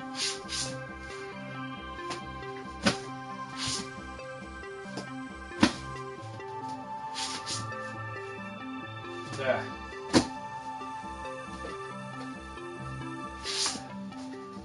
I have this card, Braxton Full Art, in my collection. I got this card. This is the one. Whoops. Yeah, I have that Charizard and Braxton. Love this card. It's a gorgeous card. Yeah, GX Full Art Tag Team. It's a gorgeous card of Zard. Very similar to this card, the Charizard. I don't know why they did them both the same color, but this is the Unbroken Bonds one, the Charizard Reshiram, but then they got the Team Up, or Cosmic Eclipse. I believe this is Team Up, but they both got them in red. 2 gorgeous full arts, though. These I like better than the Rainbow Rares. Yeah, I picked up both of these bad boys. I have 2 of these, but I only have 1 in my collection. The other one is in the other binder. But yeah, I got the Charizard Braxton. Gorgeous card right there. Gorgeous GX Tag Team. And I love that Zard also. I love all the Zards from Brilliant Stars. So I got them all here. Got them all the Zards except for that Rainbow Rare. I don't have that one. I don't have that one yet. I might just buy it outright, but it's got to be a nice centered one. This Full Art Zard I might let go unless I buy another one that is better than this, condition-wise centered, and then I might put this one in the other binder and flip it and put the better condition one over here. But this is not that best of centering on it. I mean, it might get a 9, but it's got more meat on this side, and the other side has got a little skinny. So same thing with the top and bottom.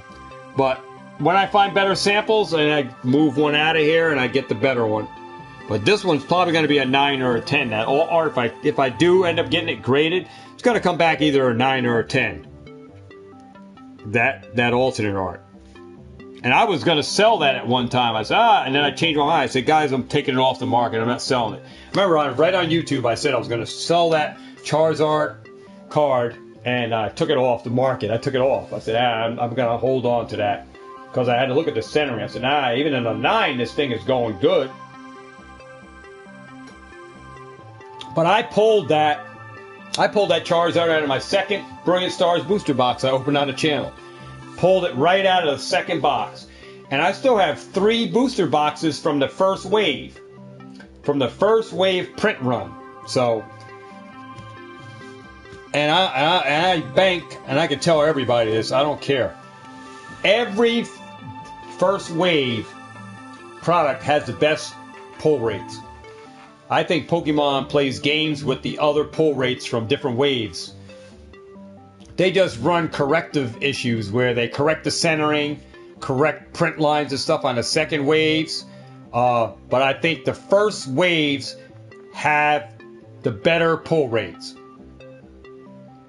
And the good thing for me, all of my Hidden Fates, 90, I could say for sure, 98 to 99% of all of my Hidden Fates is first print run. Why I say 98% is because the last things that I got were from Dane. when I traded him. And I'm saying 98% because I have to throw that in to the mix because these are the new reprinted tins that he traded me. Uh-oh, what happened here? He traded me these, and these have that wrap on them, which, also have the honeycomb thing in them, which the reprints don't have the best pull rates in them. But pack-wise, the packs are there. And all of these tins are that wave. They all have that wrap around them. So I have like 4 of the Hidden Fates tins that I traded him for. All of them have the wrap. So these are second wave, third wave tins, whatever. Pull rates aren't going to be all that great in these tins. None of these are any of the ones with the cellophane wrap. I don't have them. No, I don't have a. I don't have a Umbreon. And tell you the truth, I would not even buy one right now, even at that price, because it's already almost at $430. Too pricey right now. I'd rather buy for that money. I would rather buy 2 booster boxes for that price. Do I have Garantina? No. Actually, X-Zone Vinny 3D pulled the alternate art Garantina from one of the packs that I sold him that he won in one of my giveaways. So I gave that card away. X-Zone Vinny has that. He pulled it out of one of those 2 packs that I gave Ancient Origins. Lost Origins. He pulled the friggin' card out of there, which is crazy. I had him in my hand. I had Garantina in my hand. I had to say, yeah, let's open this up. No, I gave it away to X-Zone Vinny. 2 packs sealed. He flashed me a photo over. I shot it over. I think it's shared on Instagram. He pulled the Garantina alternate art. $240 card. So, congratulations to X-Zone Vinny. Got those 2 packs of Ancient Origin, Lost Origins that I gave him for the giveaway prize. So, he pulled it. I don't think I could show photo. I don't know. I don't want to, because it's going to mess my my music up. I have to go back and find it again. But yeah, X-Zone Vinny has it. X-Zone Vinny pulled the thing. He shot me a screenshot of it. And I says, oh my God. He said, this is what I pulled out of this. Oh boy. X-Zone Vinny shot me a picture of the Garantina.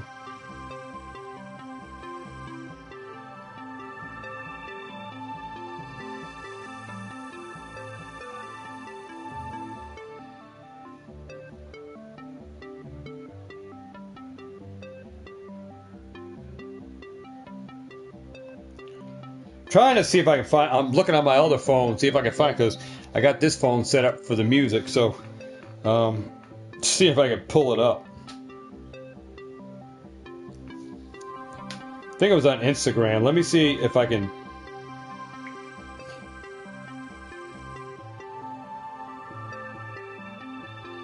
Trying to see if I can see it.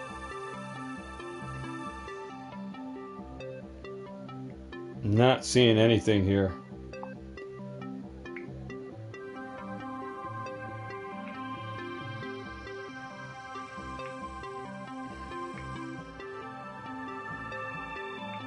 Trying to find it.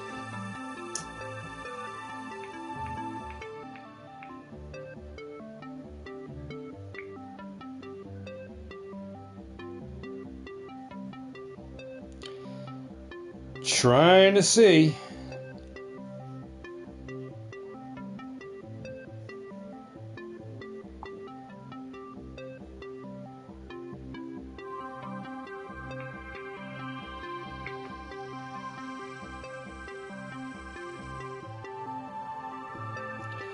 I don't see. I can't find it. I can't even find the photos. A photo of it. I don't know where the shot went that he showed me. Let me see Facebook. Let me see if it's up on Facebook. No. Let me search it for a minute. Let me see. I'm trying to find it, guys, so I can show you the screenshot.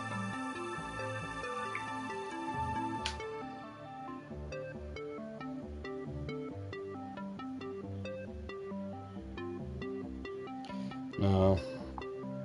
I'm not going to be able to pull it up.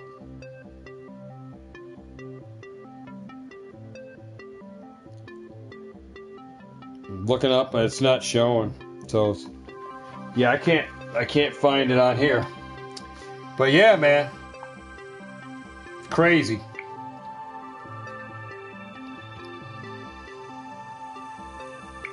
Crazy.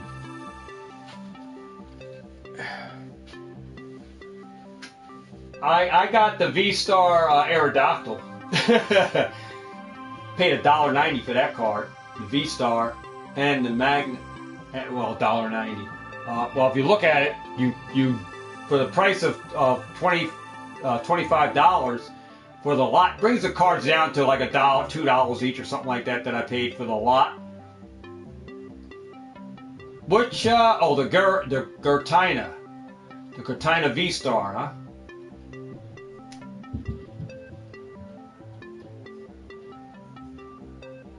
Oh, XL Vinny don't grade nothing. He just has a card in his collection. He opens Pokemon. He likes Pokemon. He opens up some from time to time, but he's not. I don't think he's a big hardcore collector like that. He does open up product. I used to go hard with opening. I used to be hard. My 5 years on this channel was my first three years in. I was hardcore opening packs on the channel. Hardcore opening packs. We were opening stuff like crazy. That's how I had all that bulk. Opened up a lot of stuff.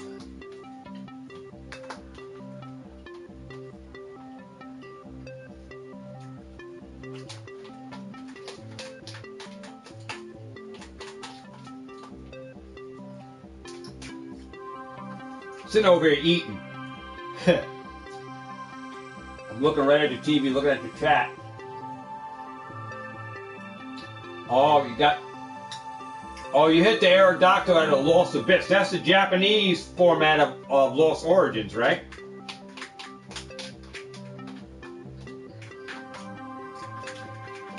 I gotta get some Japanese product.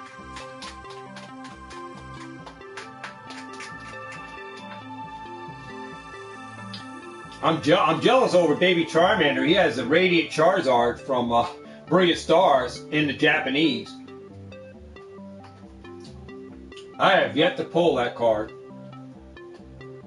out of Pokemon Go.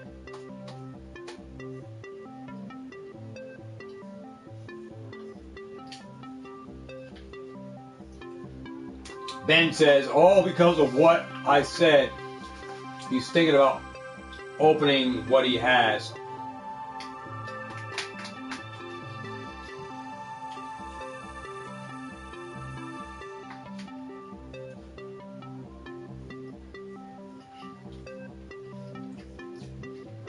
I put more of my investing into Evolving Skies than I did.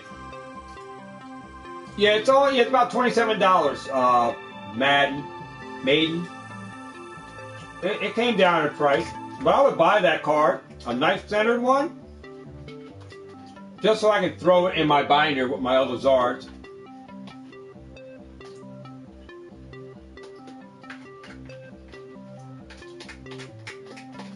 I never shopped on TCG Player to buy a card, so I don't know. Well, it's $27 on TCG Player. So it's still right around the same price as the Japanese one.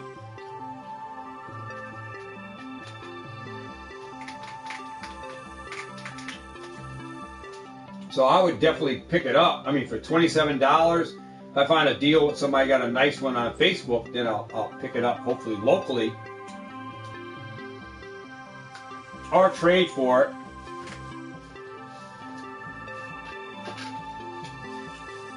That's what's good about me. I have other stuff that I can leverage out. I don't have to necessarily spend money, because if someone else has something and they need something that I got, we can make a trade. So I can use leverage with the games and stuff where I don't have to necessarily pay cash for anything. And that's what I use too on Facebook. I use against Facebook Marketplaces. A lot of the stuff maybe cash deals, but I also have stuff that other people will trade with me for. So it's not always cash exchange. It's a trade. And a lot of people from Facebook Marketplace come to my yard sale or come to the house directly to buy. So the transaction is not even taxable because they're coming to my house to buy from the yard sale advertisement that I got up. So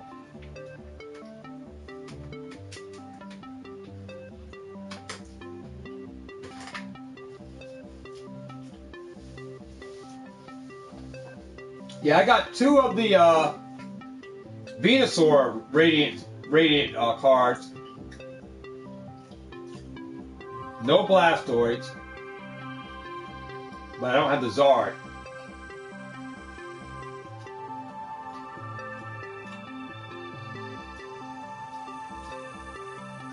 Everybody says the Radiant cards are easy to pull, but I didn't open a lot of Pokemon Go, so I didn't open a lot. I opened up a few tins down with Ambrose when I was in Florida, and I opened up. I still have a Pokemon Go pin.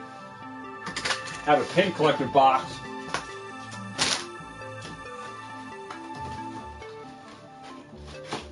That has the yeah, I have this one here. I didn't even open that pin box. That has the Bulbasaur in it.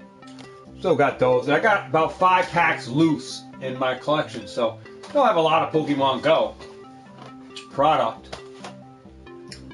I don't. I didn't buy heavy into Pokemon Go. I got an ETB Pokemon Go. Pat says, sad part, oh, okay. Pat says, I feel as he has maybe not on subs, but he will on content. It's more detail. Great content. I use my phone as well. You have to get a what phone? Pat, I see you said you have, well, I have to get oh, you got to get the iPhone. iPhone or the Galaxy phones are good, man. They have really good cameras.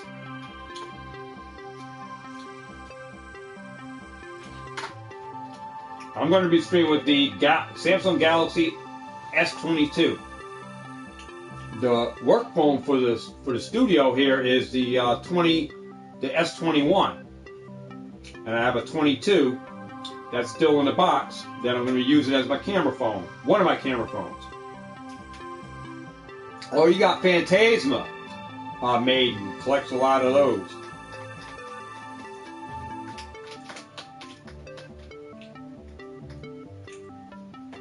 Well, I'm going to have a lot. I'm going to have Yu-Gi-Oh, Digimon,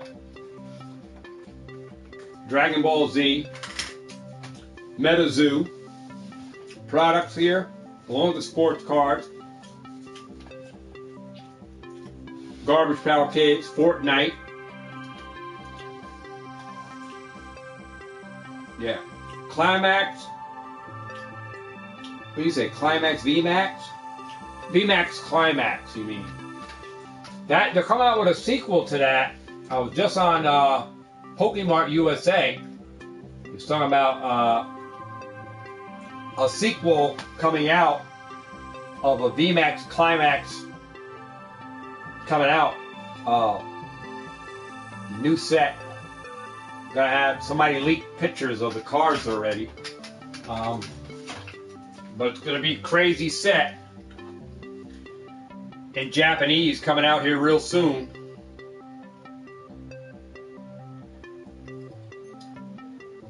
So yeah, that's gonna be crazy.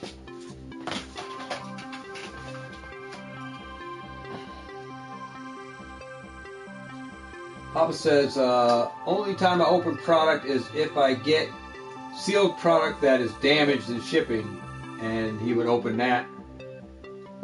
Yeah, I'm particular when I buy sealed stuff, Papa Crash, is even when I buy like loose blisters and stuff you see on the screen over there, especially the 9-pack blisters, I check the plastic. I check out the borders. This is what I do when I buy the sealed blisters. I check the borders here. Make sure they're not damaged or cut. I make sure they're all intact. All right? And make sure that they're not recessed. Anything's not coming off. And I make sure I got good tabs on here too, so I can hang them up. And I look for the characters on the cards too, like the ice cube. So on this particular one, right, I only picked up 3 ice cube ones. All right, because the value in the triple packs,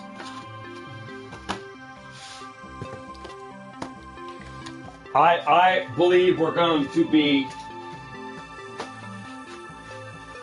more in that Umbreon. So I bought more of the Umbreon hollow format of the 3-pack blisters versus the ice cube. So I was like really being particular as to what packs of the Evolving Skies I was going to put more money into.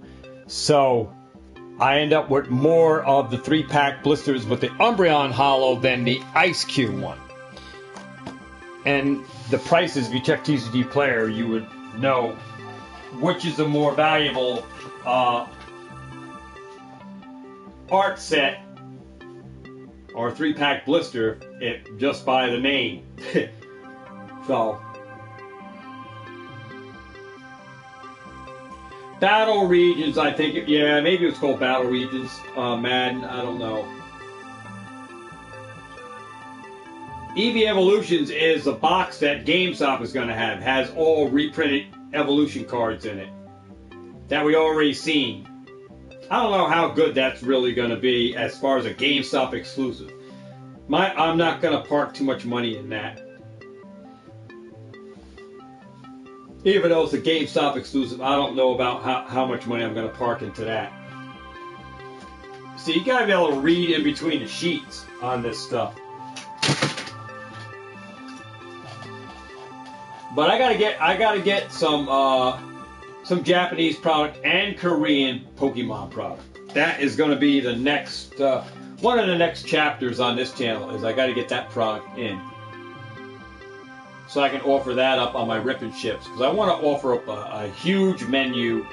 You know, I want to have a huge variety of packs on this channel. So, and that's including the Korean and the Japanese lineup of Pokemon. And the sports card stuff will be just a specialty that every other rip you can get into buying, getting into a blaster box opening. And we got blaster box opening, and you can get into that.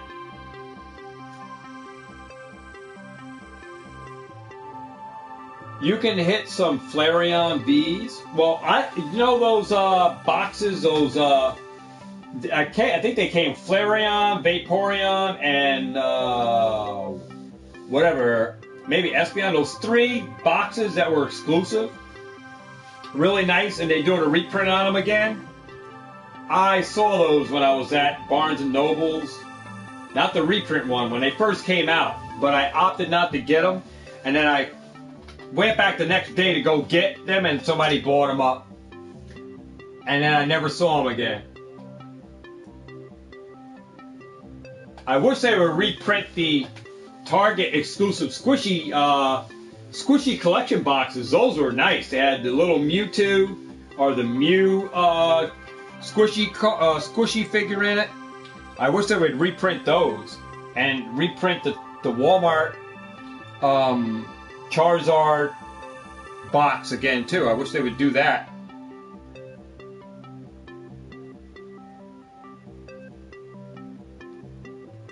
Right now, the only ones that they did that they got to reprint is that GameStop Charizard and Pikachu box, Pikachu and Zekrom box. I see a lot of those.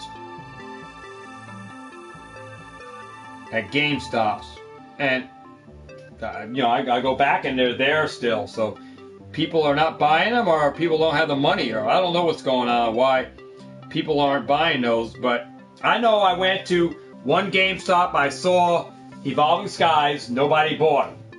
So I went back the second day and I bought all the Evolving Skies they had up there. Every pack of Evolving Skies on the second day, I hit GameStop again, the same one. Packs were still there. After being there early part of the day when I first went, I went back the next day, the very next day in the middle of the afternoon, and they had Evolving Skies sleeve packs still there. They were all there, and I bought them. And I bought them. $3.99, I think it was $3.99 a pack. The guy didn't limit me to how many, and they had a ton of Darkness Ablaze and a ton of the Vivid Voltage and Brilliant Stars as well. But I jumped on Evolving Skies and left all the other packs there. I will buy Evolving Skies all day, every day, over everything else that comes out right now. That's where I'm at with it.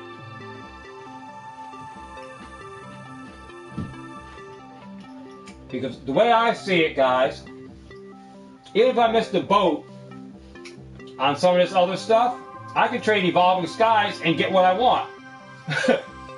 That's the way I look at it. You can use this stuff as trade leverage down the road.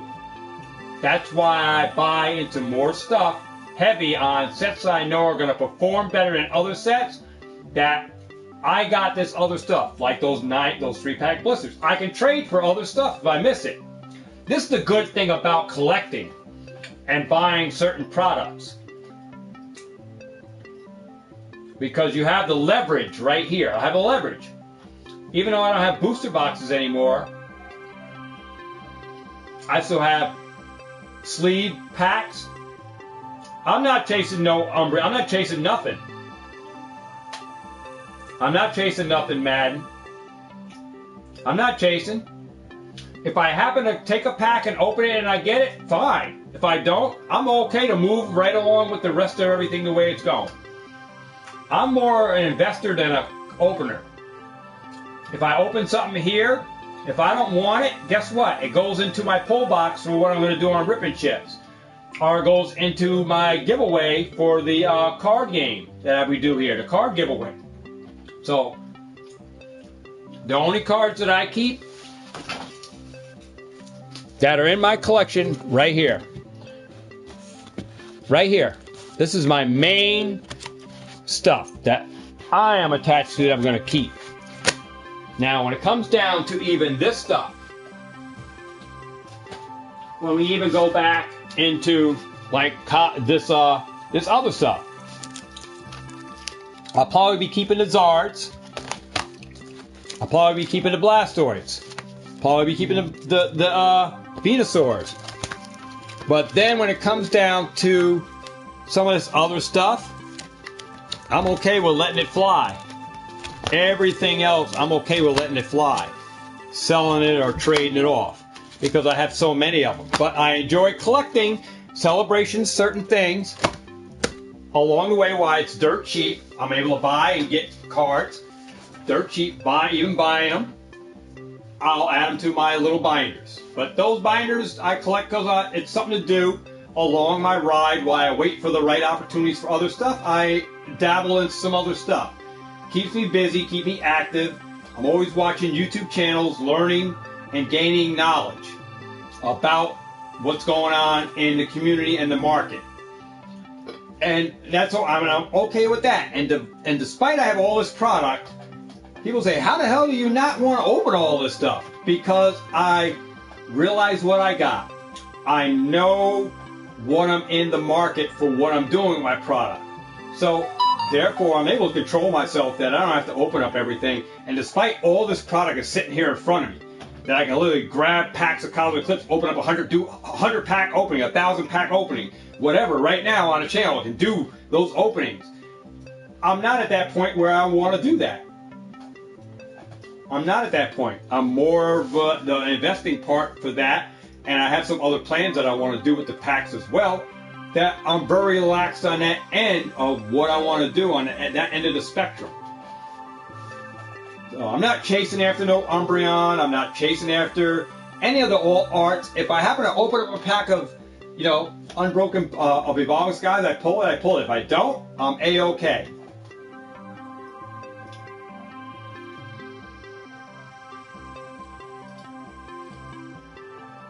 I still enjoy opening when I want to open. We opened up Lost Origins. I open when I want to open, and I keep the majority of stuff sealed. I buy to keep a lot of stuff sealed. A lot of stuff stays sealed.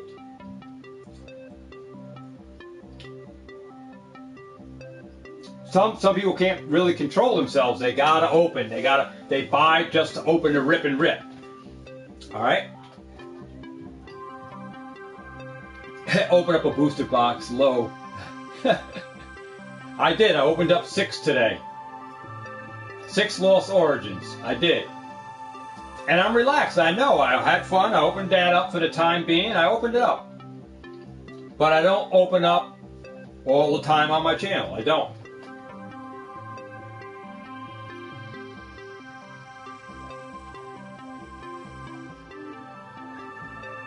People couldn't. People that even come to the house can't believe how much product I got. They cannot believe it. Like, damn, you can open up a card shop. So you can open up and just sell your products. It's crazy.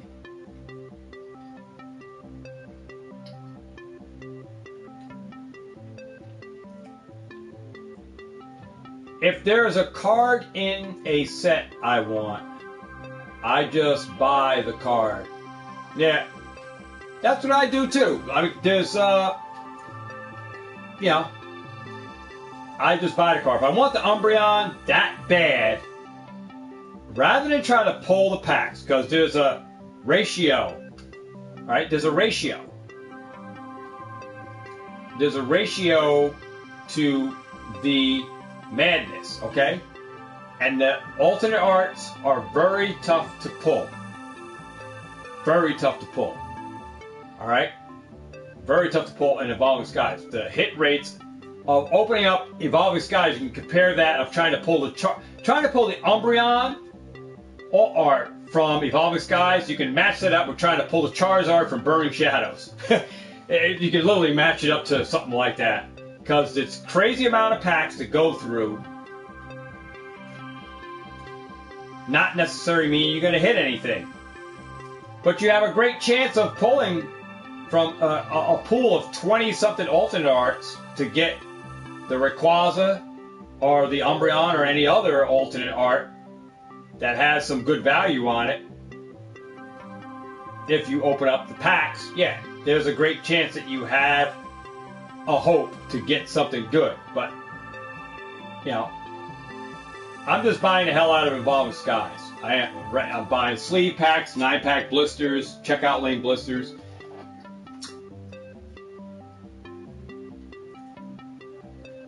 And just stocking up on them. That's it. Just stocking up on them. That's it.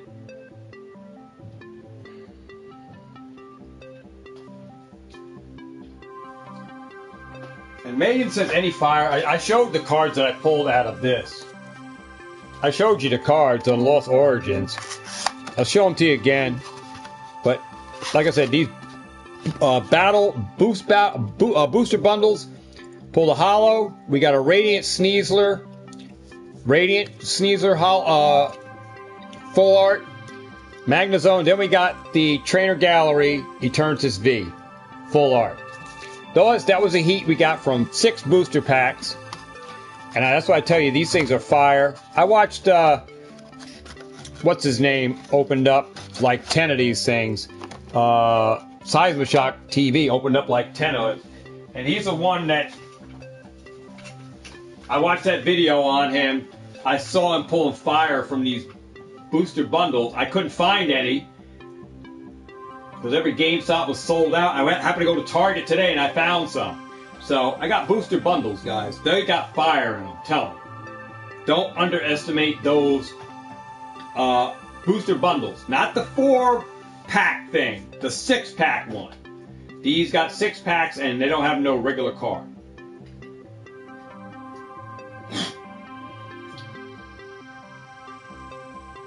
Man says, do a giveaway on first edition base cards. I don't have any of that stuff. And I have some slabs, but they're not big. They're not big. They're slabs from a box that you buy and you get a slab in it. That's garbage cards. It's really not Pokemon cards that you would, you know, you're looking for a big hitter out of it. Slabs and booster boxes. Do a giveaway. Yeah. I do big things on the channel already, Matt. I do enough on this channel for where it is at. Thousands of dollars I already gave away since I've been doing this channel. This channel has been grown on, or known as giveaway channel, because I've been giving away stuff since I started this channel. So, everything from ETBs to booster packs to cards, box sets, I gave it out here on the channel.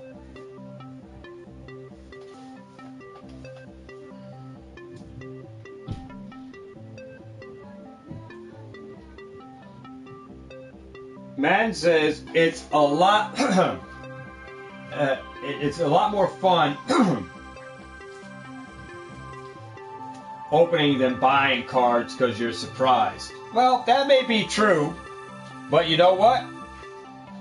At least when you buy the card, you can look at it firsthand, know if it's going to get a good grade or not, looking at the centering, and get a good card. And then if you pull that card, you could have one that's slopped way off to the left or the right, and you'd be like, it's a gorgeous card, but you'd be pissed off that the centering is all way off. So you're in more control that if you bought the card, there's a time to buy. If you can get that card on a buy low, then, and you got a nice centered one for picking it from a card shop, you got it when it was only $20.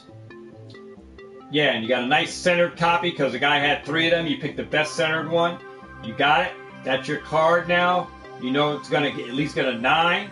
You just increase value on the card. So if it did start popping off and it started going up in price, then you know you're going to be good. You're going to be good.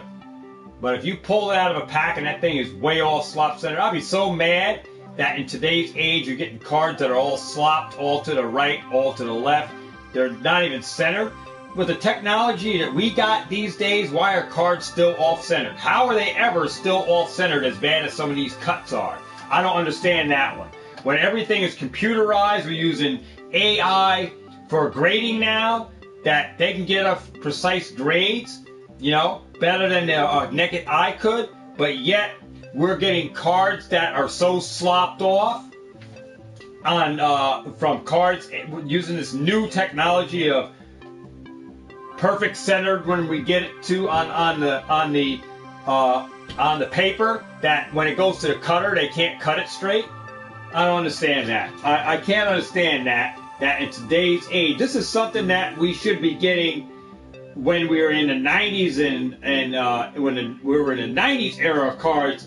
Cards should have been all slopped to the left and all to the right, which they were. I can understand that, but in today's age with everything so computerized, that we're getting cards so jacked like they are, there's no reasoning for it. So I'd rather have my card purchased. I'd rather go look at the cards from a card shop and look at how many you got and pull the best ones that are going to grade 9s and 8s rather than pull the pack out of my out of a pack that literally is not guaranteed I'm going to get one, but the odds are against me for doing so.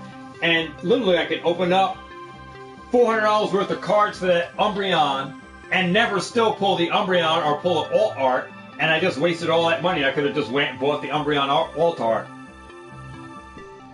And the thing is with the singles, the prices of your cards that you're pulling are probably not even going to add up to the $400 that you just spent to open up all those cards. So you do the math on that end, add up the ratio of your odds to pull the card, what you're spending to, you add up what you spent to try to pull it. And if you bought consistently 20 packs here, 30 packs here, 10 packs here, 4 packs here, 20 packs this month, 20 next month, and you still didn't pull it, you spent $1,000 and still didn't pull that card. And by the time it's all said and done, you could have bought 4 of those Umbreon alternate arts for the money you spent on 400 packs. And you still didn't pull the card. So literally you could spend thousands of dollars and not pull it and just buy it that one time from a card shop and have a choice of a nice centered card that you can add and get graded. I think the money is well spent buying the single card than buying the packs and then try to open them to get it. Your chances are so greatly against you of getting that card you want and hoping that you got one that's nice and centered. And in today's market, we should have cards that are really, really, really nicely centered every time, and we're not getting it.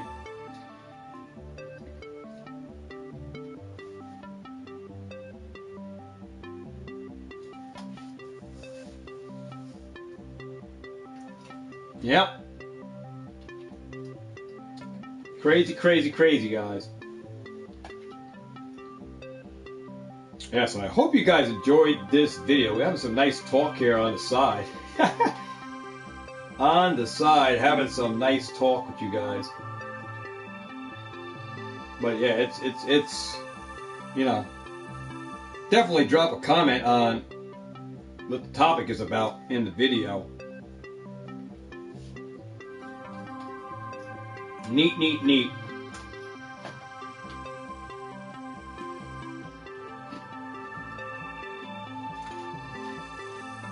But I think we should be getting close to closing this down.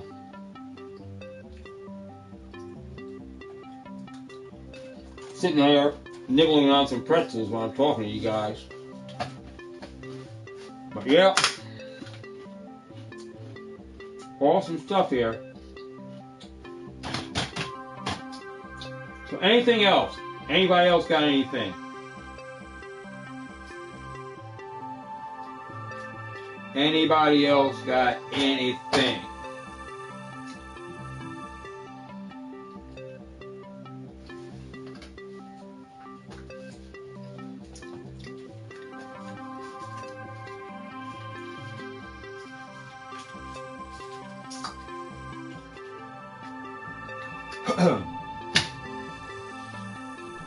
Yeah, it is getting late, Ben.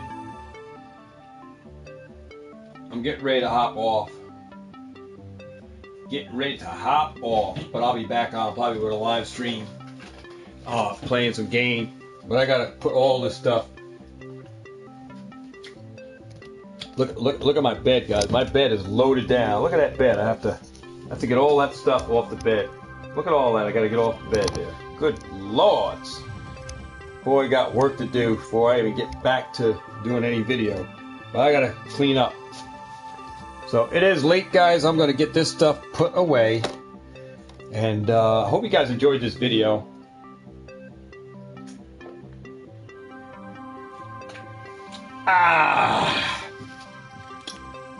Let me get my music ready. 9:33, guys.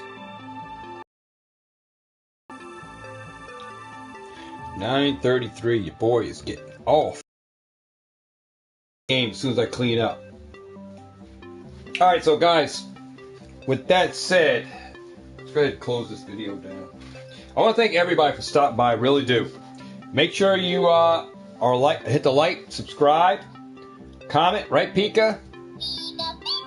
He said A-OK. Yeah, that's double Pikas. Said make sure you guys hit that like button before you leave out of here. Subscribe up, share it on all your social medias. Make sure you enter into our giveaways we got going on, our card of the week, all our other box giveaways, into our monthly giveaway. Make sure I know that I saw you in the live. You guys are lurking in the back. Make sure I know you're here. Say something in the chat or forever hold your peace for the next one. And still have other videos to do, but we are behind on videos today. I didn't get to do my introduction video. Didn't get to talk about the investing part for this set here, right here, we're talking about Evolving Skies. It is on the move, guys. Go check, just check TCG Player. Look at the booster boxes. Look at the ETBs aren't really doing too much, but look at sleeve packs. Look at blister packs. Go check market prices on these things on TCG Player. You'll see what kind of astronomical numbers these things are going for right now on TCG Player.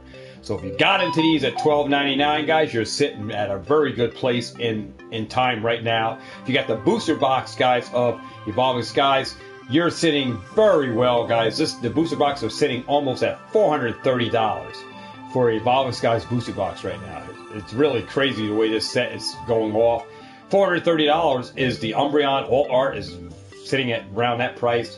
The Rayquaza, these cards are just, I mean, the reprints aren't even affecting the prices on this stuff.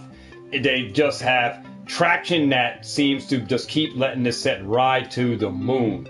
And this thing is just exploding like a rocket ship. Also, Brilliant Stars is on the move as well. The price on the booster box of Evolving Skies cresting that 160.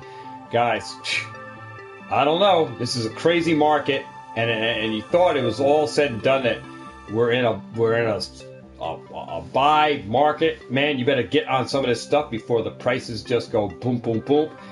There's no restocked reprints of boosted boxes in sight. Who knows when there's going to be the next one? All you can do is speculate that we're going to get one before the end of the year. Who knows? There's no real solid evidence that one is coming. We just see all this Pokemon stuff is printing and all this other stuff. But who knows? Never know, right? But without further ado, guys, keep your eyes on Evolving Skies. Keep your eyes on Brilliant Stars. Keep your eyes on all the other sets that are out there. Battle Styles, Chill and Rain. Some of this stuff is still on a move as we speak. The boxes, booster box prices of this stuff is still creeping up ever slowly on some of these even older boxes, you know, from the Sword and Shield era. Keep your eyes on it, guys. Market's still on fire. The people are the resellers are there. People are still buying strong into Pokemon, and stores are still getting ripped apart. Cards are still being bought up like crazy. Still, after a restock, the stores are in shambles. Within 2-3 days, they don't have no inventory. It's all gone. They need to be restocking this, I think, more than just once a week. That's how I think they need to do. MJ Holding needs to restock maybe twice a week because this stuff is getting bought up too fast. That one restock a week from MJ Holding, one restock a week from Excel, it's not enough for a store such as Target and Walmart. These things are getting bought up. They need to restock twice a week, maybe sometimes 3 times a week, because there's not enough supply. Even though we're in this market, the supply on stuff is still getting dried up. It's still, people are buying Pokemon, guys, like crazy. I don't know what's going on. And maybe some LGS stores aren't getting sales like they used to, maybe because their prices is higher, and people are saying, well, screw the LGS store, I'm going to the store and get it, and because the LGS store maybe have some stuff overpriced over above the market, and the retail stores is the better opportunity for these people to go to rather than go support the LGS stores. So LGS stores, maybe even take a look what your pricing is at. So if you're trying to get too greedy with this stuff, and people are moving away from you, wonder why you're not selling anything, then you better take a look at where people are going and where the deals are, and adjust your prices accordingly. All right, so without further ado, guys, thanks for watching. You guys are awesome. Thanks for all your support. Remember to get out there and catch them all and have what? Have a ball. And I'll see all of who? All of y'all. All of you people. All of you guys. Yeah, all of yous out there in YouTube land. I'll see you guys on the next video, guys. Remember, giveaways are at 7 p.m. Eastern Pacific time for our card of the week. And we do it when? Every Sunday at 7 p.m. When's the deadline? This Saturday, right? At what time? 12 o'clock. So, guys, make sure you get your entries in on all the videos that I do on Sundays and Mondays and during the week to earn those extra entries. And I'll see you guys on the next video, guys. Peace. Whole lot of love for you. And a high five, and I'll see all you guys on the next video. Ben F., Pat Ted's Power Channel, Papa Crash, Madden Price, all the rest of you guys out there that stopped by. Thank you for all your support. Tell your friends about it. Share this channel on all your social medias. And I'll see you guys on the next one. Peace.